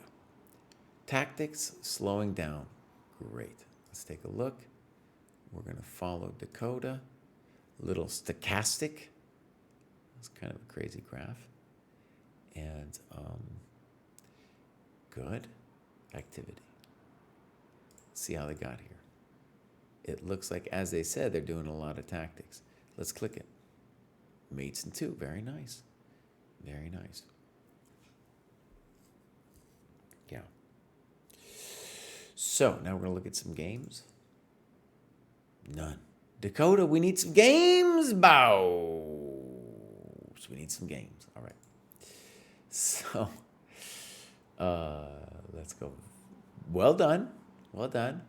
Hard for me to get a glimpse at what's going on. And of course, you need to do it for yourself. Next up, we got Vinicio Blindeo, the famous, who has graduated a number of times before.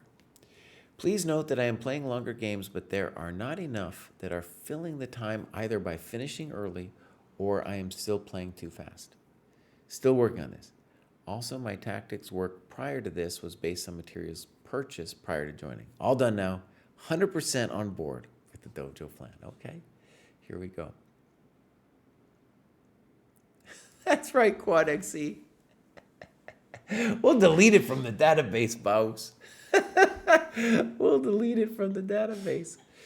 One thing, Jack is a good fascist, one of the best fascists we have. And one fascist thing that he did, I noticed just recently, is that if you put in a bunch of moves, if it doesn't have annotations, it won't even enable you to click the submit button.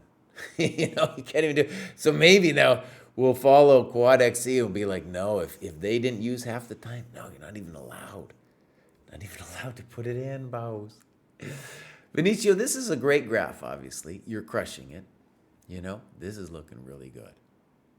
Let's take a look. We'll go back one. And is Vinicio, dude, did he really not do any of the games? He's crushing with the end game, doing some tactics. Okay, let's see. There we go, Bows. Oh, Eric Chess Student is again. Let's go, Eric Chess Student. Wait, I might not want to do this because this was from maybe I looked at from a previous graduation. So let's do this one, which was played just yesterday. No, it was played last year, but it was analyzed yesterday. Okay.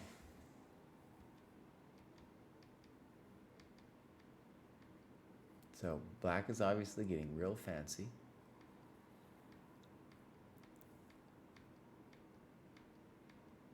Okay. H3, no one knows. No one knows, just giving away time. I don't know, giving away time, it's not going to help. Rook AD8 or something. Probably not necessary. Thank you. Good. Weird. No, it's just not right. Whatever we're doing, it isn't right. That ain't right. Okay, I have some sympathy. There we go. Baus, you wanted to come in, and now you're coming in. No one understands that move. Good. Good. Now, let's just say I guess it wasn't good. Because he could play b4, then you're hanging a6. So, what's the right move? Queen takes f3. There you go.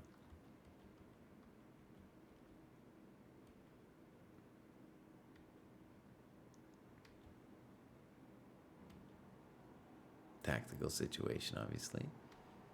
Good move.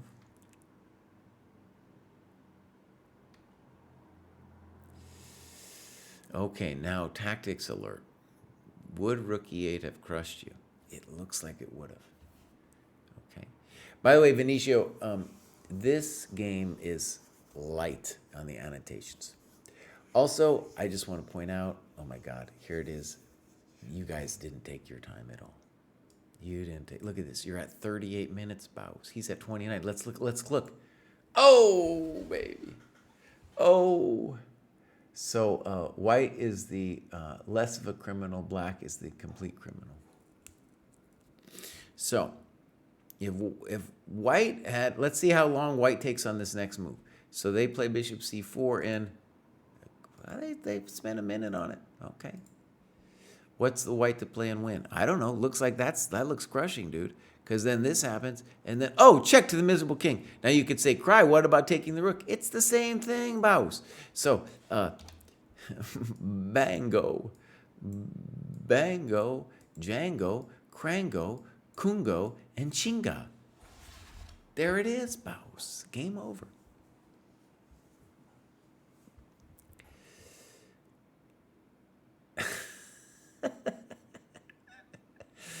Oh man, some first-time chatters getting on me about Baldy.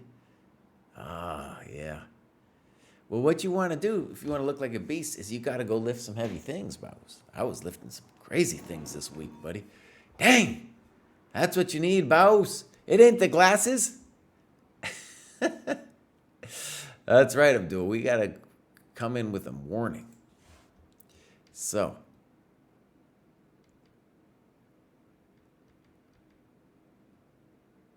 Okay. Let it go, Jesse. Let it go. Now he goes for the cheap mate over here. Did he think long on this one? Not too long. And the reason to think is it's kind of a scary moment, and at the bare minimum, white gets what he got with this, and now I'm afraid. Oh, that's a nice move, though, Baus. That's really good. Nice. Give yourself an exclam with that. It's like you did it so fast, too, Benicio. So queen h3, maybe a star move, but this is where you got to spend a couple minutes checking because I'm scared. There is fear in my eyes. In fact, watch this one. Check to the miserable king. That's it, but game over. King f7. Check to the miserable king. Checkmate. And now you can say, Kraai, Kraai, Kraai. I could have gotten away with that. I didn't need to look. I didn't need to analyze. Check to the miserable king. Checkmate. My friends, we must pause. We must think a little bit before we create El Cheapo Threto of Mato Tato. Okay? Yeah, Tristan, thank you for being here. Do you guys see what I'm talking about? Look at this time. All right, let me just say it again. I did a vid on this too. The games where people are just leaving it on the table are moving too fast. And one of the reasons, this happens in over the board too, but one of the reasons why online play is so problematic is you'll be playing people who are also playing fast. And why are they playing fast? Because there's kind of an impulsivity built into the system. If you take your time, some little thing's gonna bounce over here and be like, oh, you got an email or you got some notification. And then you're going to be like, oh, I'll just go check it out a little bit, no problem. Whereas, this guy is just locked in. And so he's like, I got to move, pop, pop, pop, pop, pop, pop, pop, pop. And if you just slow down, you're going to see some of this stuff.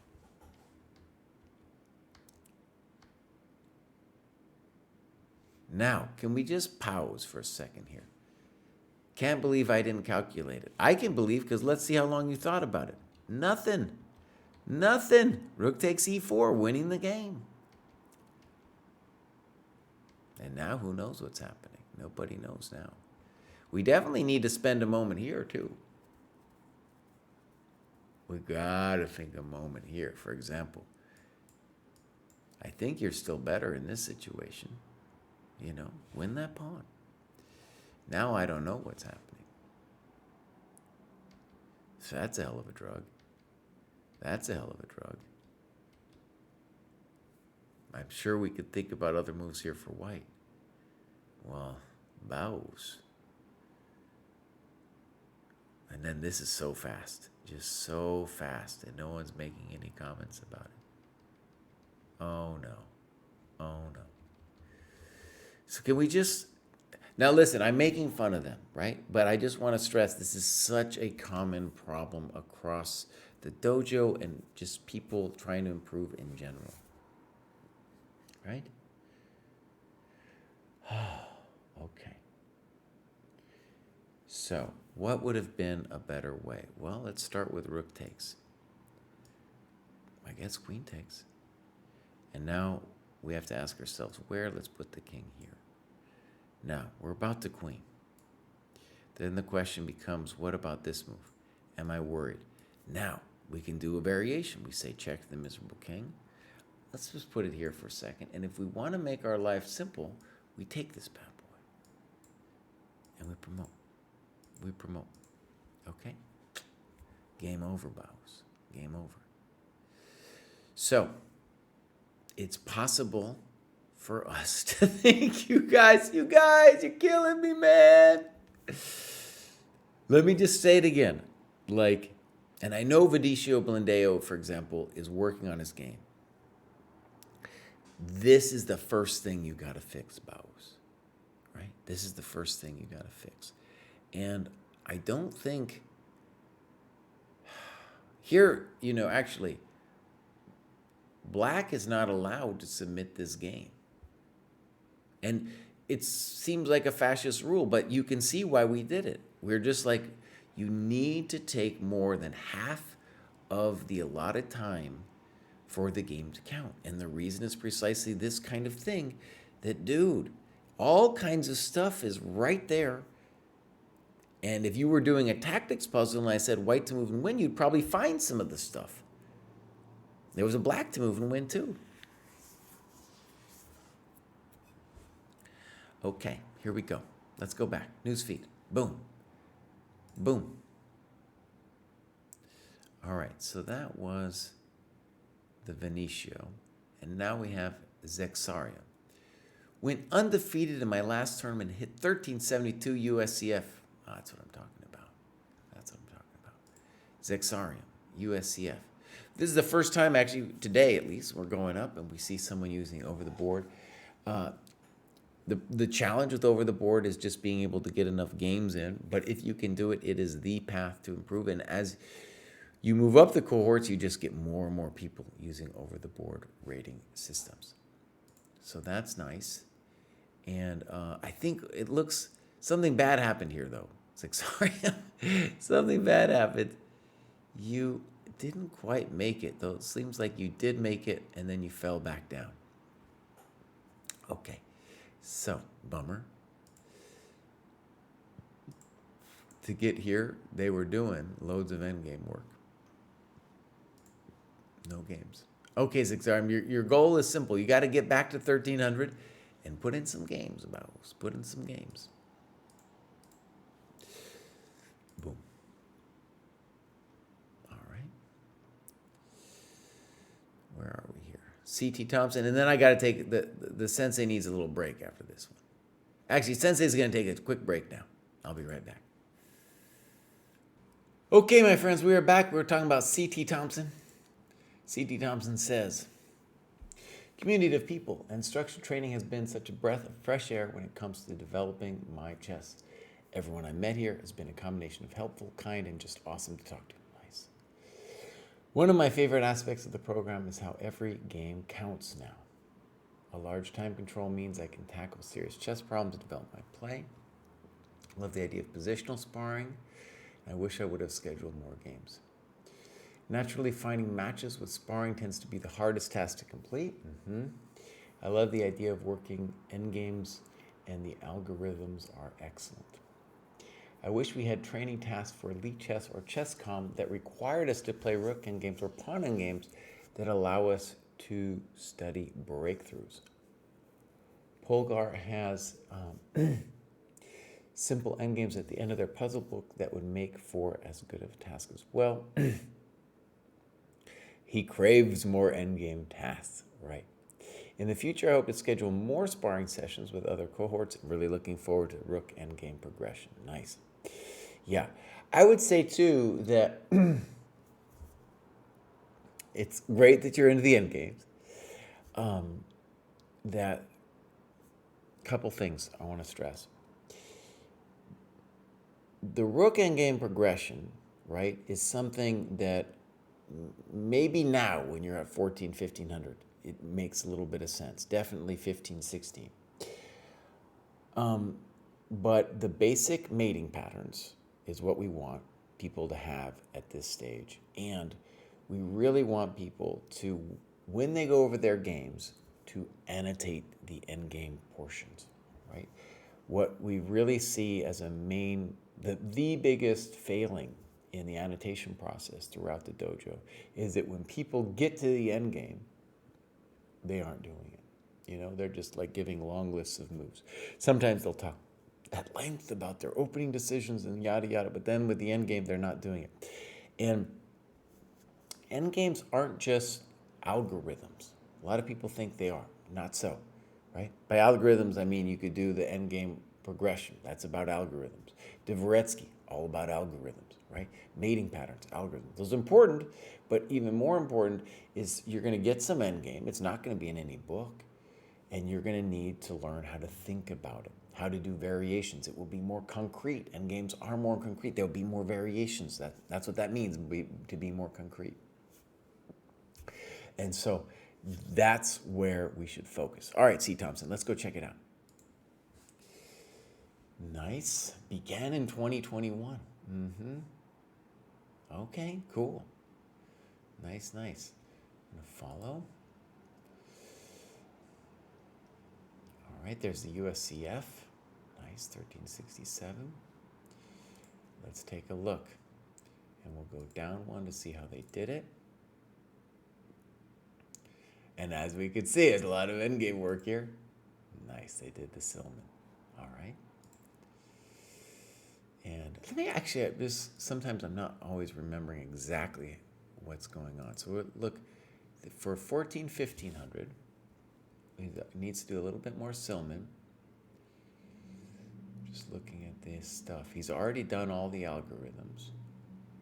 Positional sparring, and then he's got the REP first 10. By the way, I am going to reorganize REP for Dojo 3.0 because people found it too hard. Like this first 10 positions, they were like, dude, that's too many positions. So I'm going to make it a little bit more bite-sized for 3.0. And as you can see, right, it's like this is the moment where, you know, he's coming into this new cohort, and right, 14, 15, now we can start doing the rook endgame progression. That is hard. That will be a real task for you to master. And again, like a lot of these things, our idea with it is not that you, show perfection with the rook endgame progression. The idea is that you beat somebody at your level in a match. That's what it's about. And as I said, I think I'm going to make the matches a little bit more easier to play out because at the moment they could last too long for people's taste. Gravy zombie. I like that. All right. Back to the front. Activity. It's looking good, and this is how they did it. Looking great. And now we're going to look at games.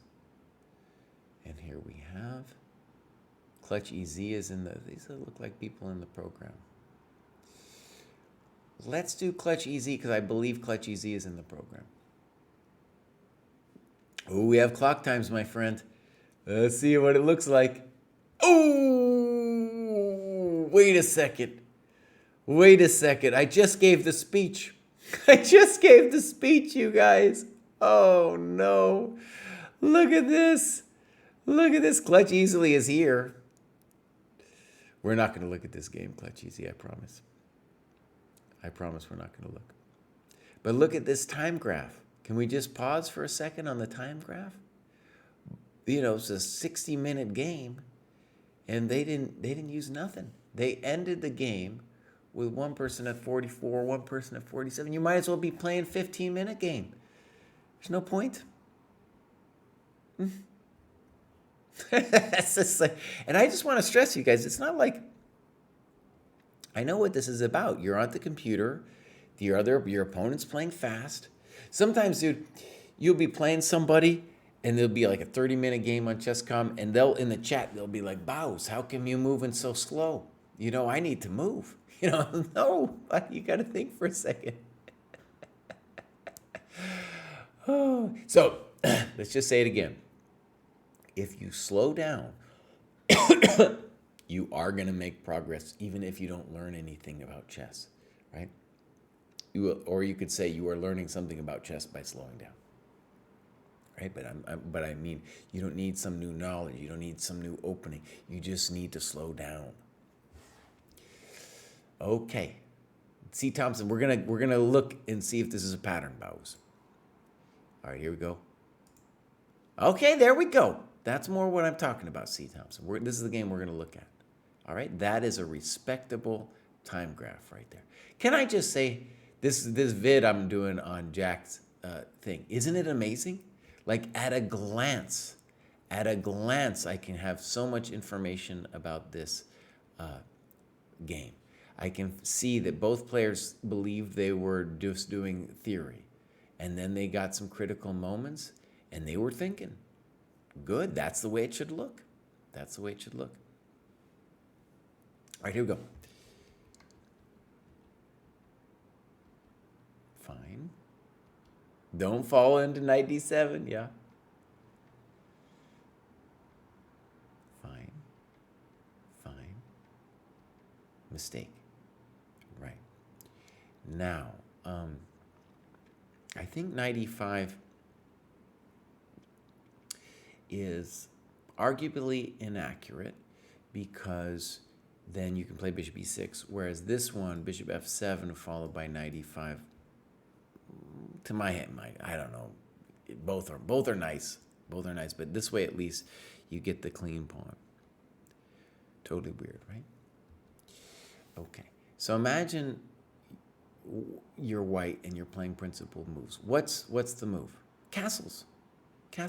By the way, actually, look. Oh, this is such a cool graph. Because look, you can see I can go move 8.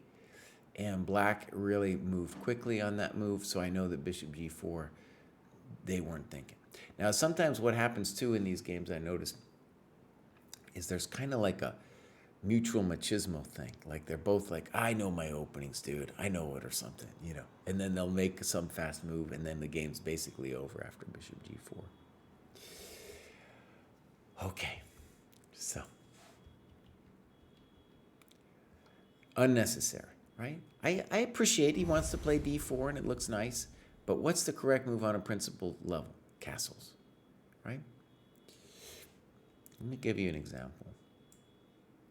You want to play d4, he wants to play d4, right? Okay.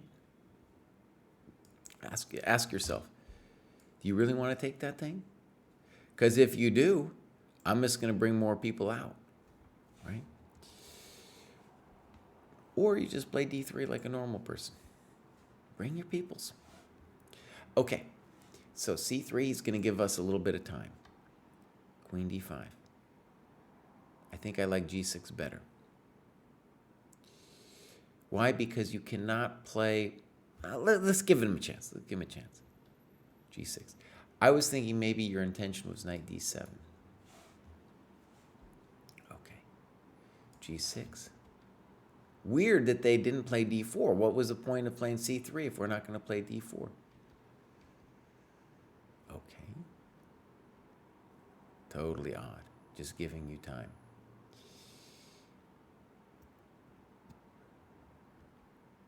Okay. And now you played C5. Okay. Now, what I want to stress here is you want to play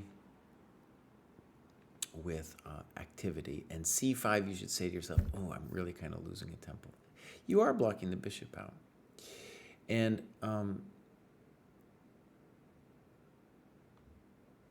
you could have, knight H5 is interesting, but I also want to stress knight D7 also looks fine, right?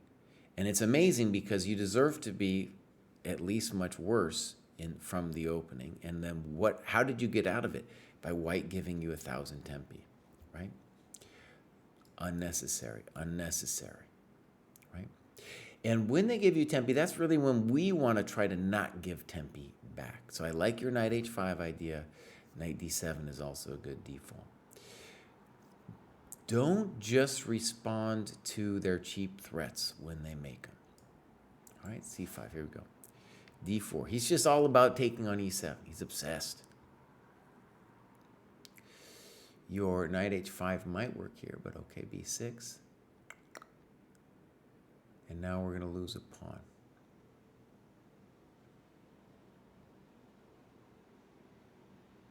And then now you at least get this, and that looks fun.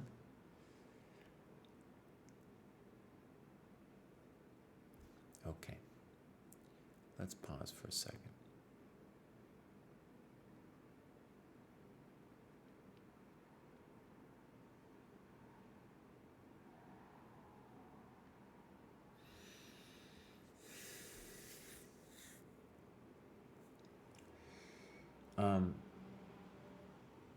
The problem with knight D5 is he's going to take on E6.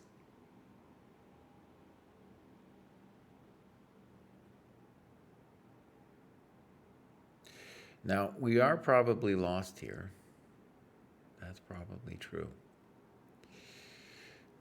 I'd be interested in examining this move so that if king G2, I pick up the rook. But the bummer is check to the miserable king, and now if rook F7, that's going to kill us. King G7, I think that's going to kill us.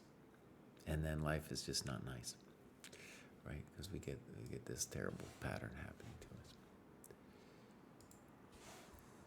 Good move. Good move.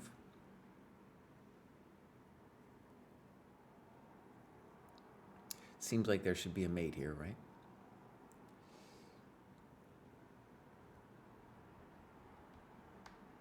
That's looking like it's going to be mate. I don't know. Okay. Good. I appreciate very much that you took your time on this game. And one thing we're seeing actually, right, is like you got like this happened. Let's actually look at White's move now. So White played for knight E5. They played it instantly. Okay, bishop F7, much stronger. So good move, forced, I guess. And then C3, very quickly. Here you want to try to imagine, like, can I knock this guy out? That's not a knockout move. Okay. Okay. Was it totally necessary? I'm not sure. Was it necessary? No. And then now you're kind of you would have been in the game with either knight H5 or knight D7. And even here, I still, he's mucked it up. So in addition, well, one of the things I just want to stress is the journey to 1,000. This is my experience of looking at hundreds of these dojo games, is about dropping something. Notice here that for the most part, we're not talking about dropping things, but what is White dropping? White is dropping time, Again and again and again, he's giving tempi, right? And that's what gives black the chance to get back in the game with either knight h5 or knight d7. And it's like, yeah, well, let's get back in the game, boss. Let's get back in the game. Okay, C. Thompson. Great that you're doing this, buddy.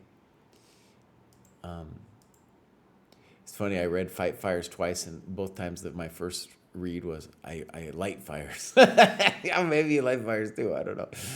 Okay, so newsfeed. View all. And now we got Raider. Oh, Raider, dude, he's graduating all the times. Couple good games, ratings are high enough to graduate. Playing slow games, annotating. Polgar mates, beautiful. Okay. Dude, Raider is just flying up here. Look at this, 337. Absolutely flying. Okay, activity. And we'll see how they got there. Beautiful. Also an endgame fiend. Yeah, okay. Let's see if we got a game here. Loads of games, dude. Look at that. The work, dude. So you ask yourself, how does somebody graduate so often? You know, he'll hit a plateau at some point, but the games themselves, the chess speaks for, the annotations speak for themselves. Okay. Bishop d3. Fine. One actually thing I'll say about bishop d3 is it's a developing move and it can't be wrong. Okay? And I would say it's all moves that make sense are book moves. So bishop d3 is by all means a book move.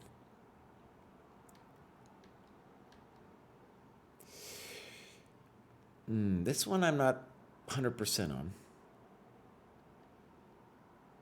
There I definitely don't like it.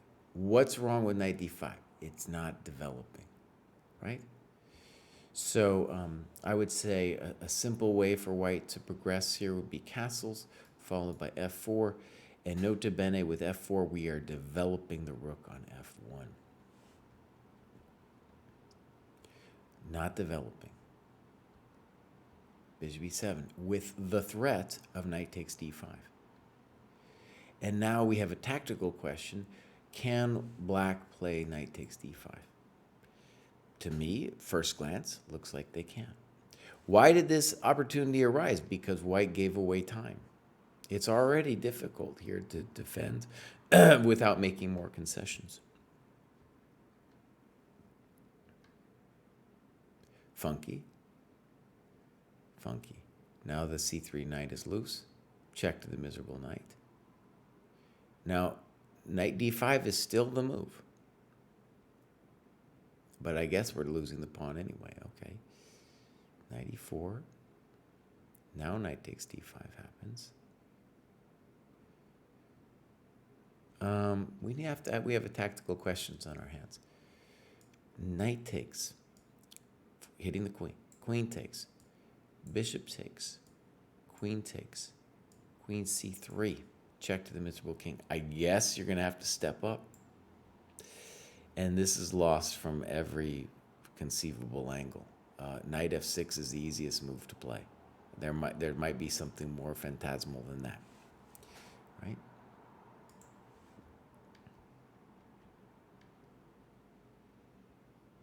Little fancy.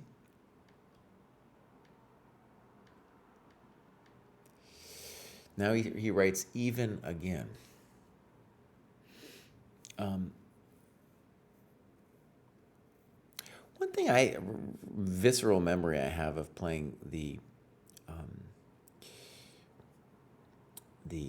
Sicilian is these positions often where we get like an explosion and then a rook for two pieces.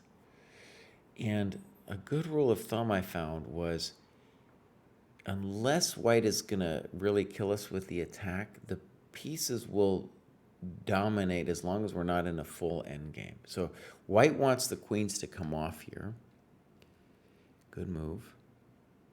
Maybe we can consider queen d6. So the issue with castling is now if we do trade queens, our rook will be our king won't be active. I think that's the right move. And now king e7 doesn't seem right because it's giving the pawn. So black wants to keep this pawn because the knights are very stable, and that's such a great square. So just as a first glance, this move looks amazing, right? Looks great. Doesn't mean white's completely lost, but, you know, we're controlling the business, and now our king wants to be the champ and come into here. The question for the knights versus the rooks will be, do the knights have blockading squares? Are they active? You know, and I definitely want to rather be black in this position. And the pawn is a big deal. I think you should take it. I think you should take it. Now that comes, now bad news has arrived. Oh, we got the time graph. Let's look.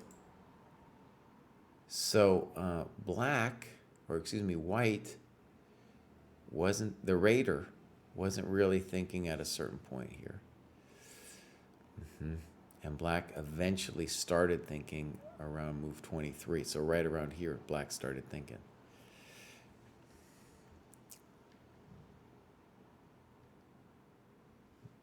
Okay.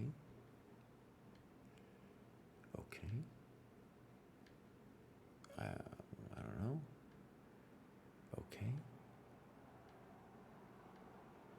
Frisky. Well, I'm not sure I understand. Frisky. This seems unnecessary. Well, welcome to the dojo. And black started to think, white didn't think at all. Now, look, there's all kinds of things that white could be thinking about. Let's go back to where white stopped thinking. I mean, white wasn't thinking in all these moves. But Raider boss, I'm hoping you watch the stream. Be great to have some evaluations here, for example. I think it's a real question about whether we're lost here or not. And if we go back in this position, let me stress that we want to at least examine castles here. We also actually probably want to examine a4. And the point is, he can't castle yet because of, if he castles, we have that move, right, with this little dirty trick. So then we want to analyze, at least evaluate this thing. Hard to evaluate, you know. If the knights gain blockading squares, then black will be better, right?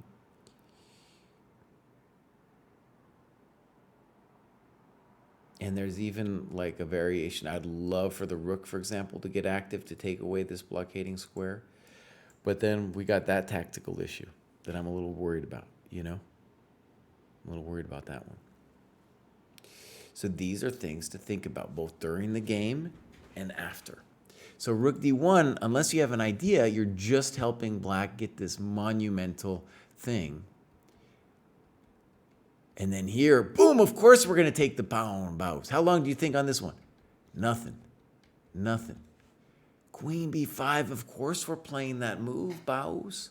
And let me tell you, now the knights, I'm not sure that they are going to be able to keep their blockading positions. So imagine, queen c2, a4 exclam, a4 exclam, queen a4, rook d7. Good night, Lucy. Okay, knight a4, rook d7. We are in a fantastic spot now as white.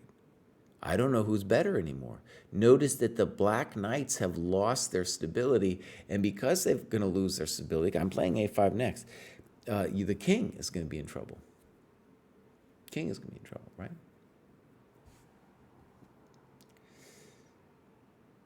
Cole Thompson is in the chat. Nice. Now, sometimes I ignore the chat. That's not on purpose. That is because, you know, I'm looking at the games. Okay, here we go. So, Raider, you're doing good, buddy. I think the time thing is also applying to you. It's obvious. Again, so many players here, they're leaving all their games on the table because they're just not thinking. All right. Couple more graduations, then we're done. An epic. It's always an epic show, dude. Dr. Skull. Favorite part of the dojo are the endgame positions. I like how the fen is there. I can scrimmage them with the computer or friends. Great stuff. Yeah, let me just say, really cool. You know, when we started it, it was really hard to enter the fen and yada yada. Let me show you how cool this is now. Actually, we'll go into Dr. Skull. USCF, 1691. Dude's about to break into the next level. But if we go like, if we go training plan, and we go endgame, and we go any of these algorithms. Let's just pick this one, this Lucena. Look at this. Boom, he can click this, and he just sends it to whoever he's playing with, and boom, the game starts. Amazing, dude. Absolutely amazing. Okay, let's go back up. We got activity, and let's see how they got there. Oh, dude's Skull, you got to be putting in how you're doing it, buddy. He's got one game, though. All right, let's look. So he's not entering his business.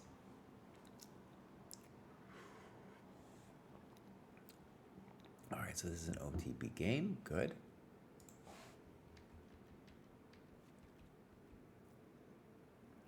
Okay. Boom, boom, boom, boom, boom. B4 is definitely weird.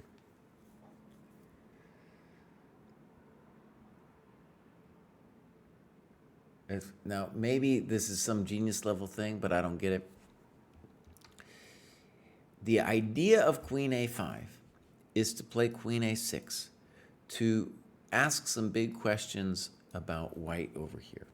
So with B4, maybe we can take the pawn. Maybe we should, out of principle. But the point is that white is losing time, okay? And you need to play this move, right? Because you're developing, because you are developing.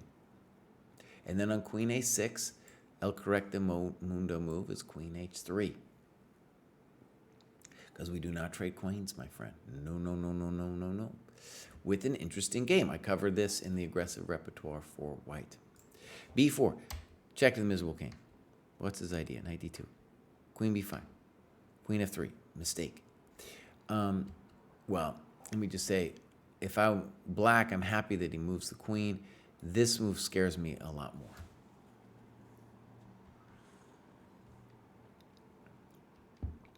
Park it on A6, okay.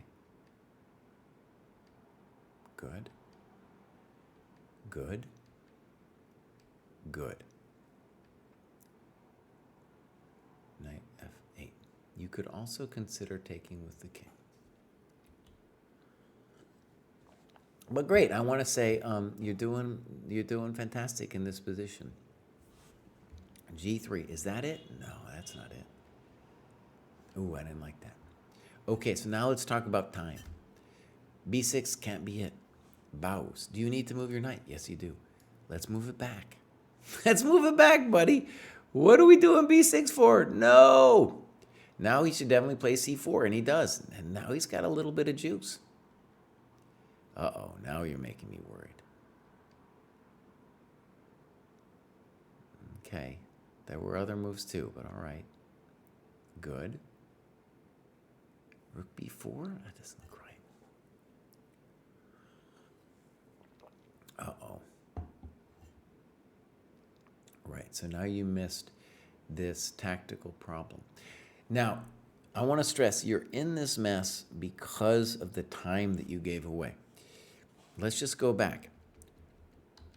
You've got one problem piece, my friend. It's this knight. It needs to be moved. It needs to be moved. Okay? It's gotta move it back. And now he gets to do that to you. Could he have done that with the knight on D7? No, we just take it. But now the C6 pawn hangs. And now it's like, what do I want you to do? I want you to move the knight back. Now I'm afraid you start getting fancy. And I think you're in a little trouble because, now let's just talk about the tactic he's seeing, is that would be a bummer, okay? And so now he has to play queen c5. So notice you lost a tempo with this queen c5, but maybe you got to do it anyway because rook a1 ain't no fun.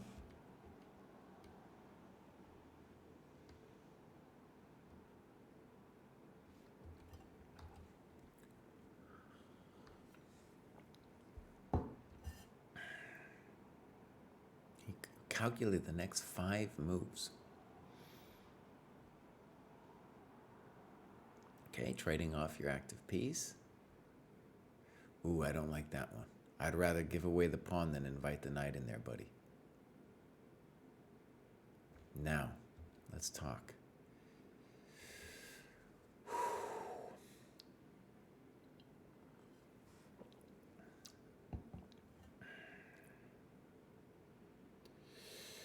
I'm going to say that white probably missed that knight c4, rook d8 is happening. But then this happened. Now I want to stress, why is this potentially working for white? There's only one reason, my friend. There's only one reason. It's because you haven't moved your knight, bows. All right. So, interesting question. We're going to talk about rook c1, and maybe it's crushing you as well, maybe. But also, let's say we had played check to the miserable king, and you had played king e7, and then dude plays rook d1. The question I want to ask is, could you survive this? My intuition is probably not, but we're going to look to see if you have a miracle save here. Doesn't look good, bows. Doesn't look good. We'll note this variation. Check to the miserable king mate. I don't know. Now, why is this happening to you, Dr. Skull? Because the knight, bows. Because the knight isn't fixed, bows. Oh, no, the knight.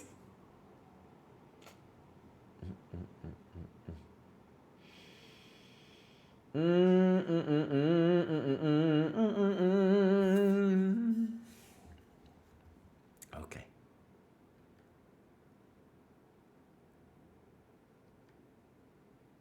We're running. Check to the mythical king.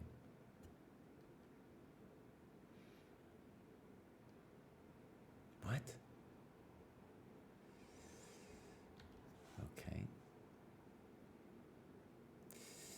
Now, notice you do a long talk about f4, but you need to tell us about what do you think he should have done?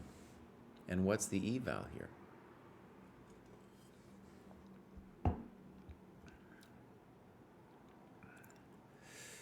Maybe you're in control. Maybe. I mean, yeah. Can we also just talk here? This rook c8. I thought rook c7 might be winning. Well, it looks winning to me, dude. That happens to you. So rook c7, I mean, that's it. That's it, bows. It would be great if we had the times, but there's no times.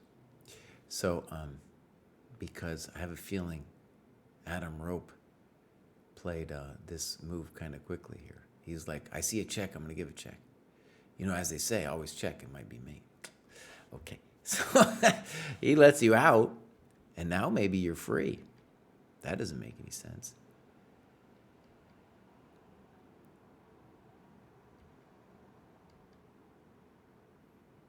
Oh, no. Hold on. We got to talk about a5, boss. So look, what's happening? You have one job, and that job is to consolidate your position, right? That's it. Oh, no.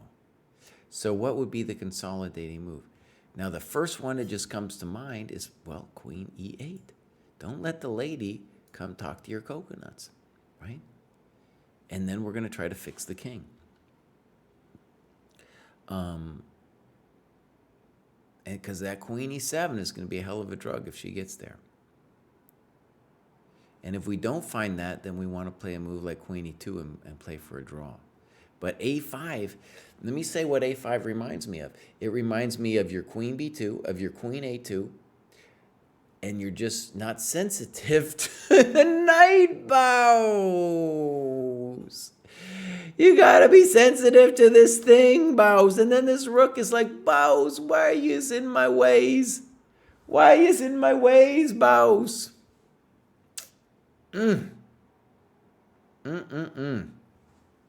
This poor knight, I know. Oh, and then I guess we deserve it. But what's weird too is we still can make a draw here. We can still make a draw.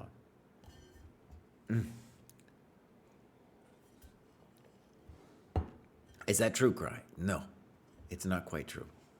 It's not quite true. I think we're actually hosed here. Amazing. We are hosed. Because I was thinking there's a draw, but now there's no way to check him and wreck him because he's coming here. And we can't do the slithering, you know? There's no slithering because we can't check on the C file. Okay. Dr. Skull, you're going to make it, buddy. You're going to make it. One of the things I've said, and I did a whole video of like, how do you make 900? How do you make 1,000? How do you make 1,100? Is that we get to these cohorts where we're trying to get a little bit better. It's the sensitivity to bad pieces that's killing people, okay? You can watch those videos. That's what we're talking about, though, man. It's the sensitivity, and it's like you didn't care. You disrespected him, man, and then this happened to you. Okay, so I think we have one more person, if I'm right.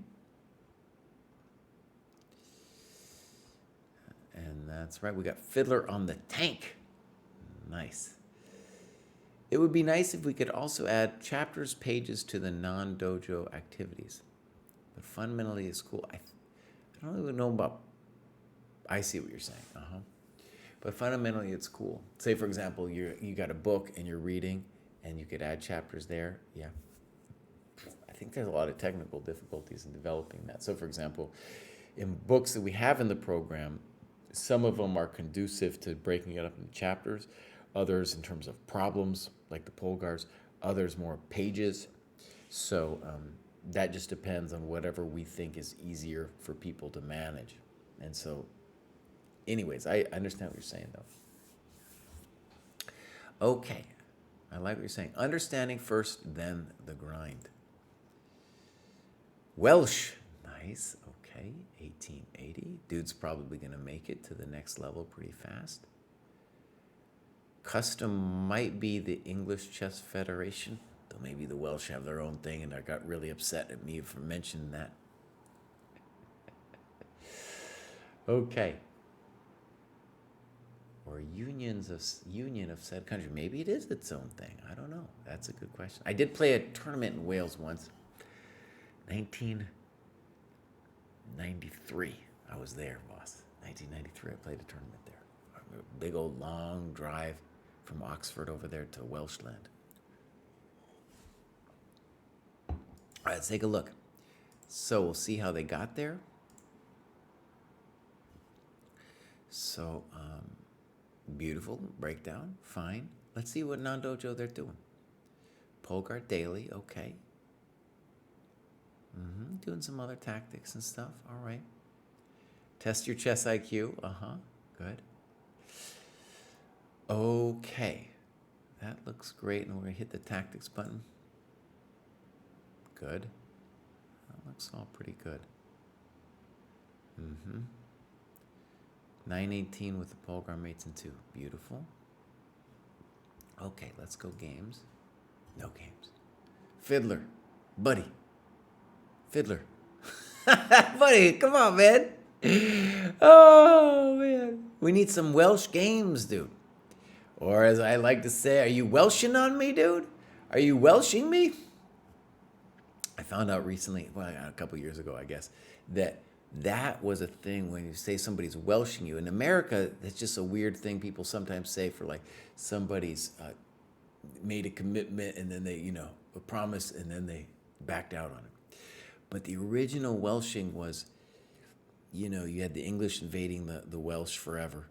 And if you spoke Welsh at school, they would, they'd slap you with a ruler and stuff, and they would call that you were Welshing on them. You're Welshing. That's the origin of that beautiful phrase. Does your website analyze games played on the popular chess platforms to come up with these programs? We came up with our own beautiful program, and we are constantly thinking about it. If there's new chess materials, we can think about bringing them in.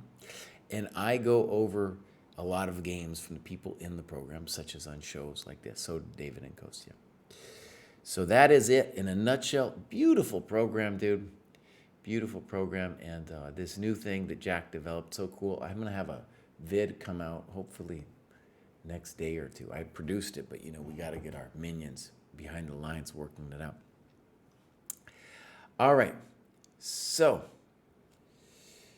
then we have, my Mr. Swift article. Sorry, I meant my games played to create a training regimen specific to what I play. Now, what I want to say to that is one fundamental core belief of the dojo, which has definitely been, let's say, ratified through experience, is that people are not special snowflakes. You do not need a special thing for who you are. You need a special thing for where you are. So what am I saying? If you're 1300, the program addresses the problems of a 1300.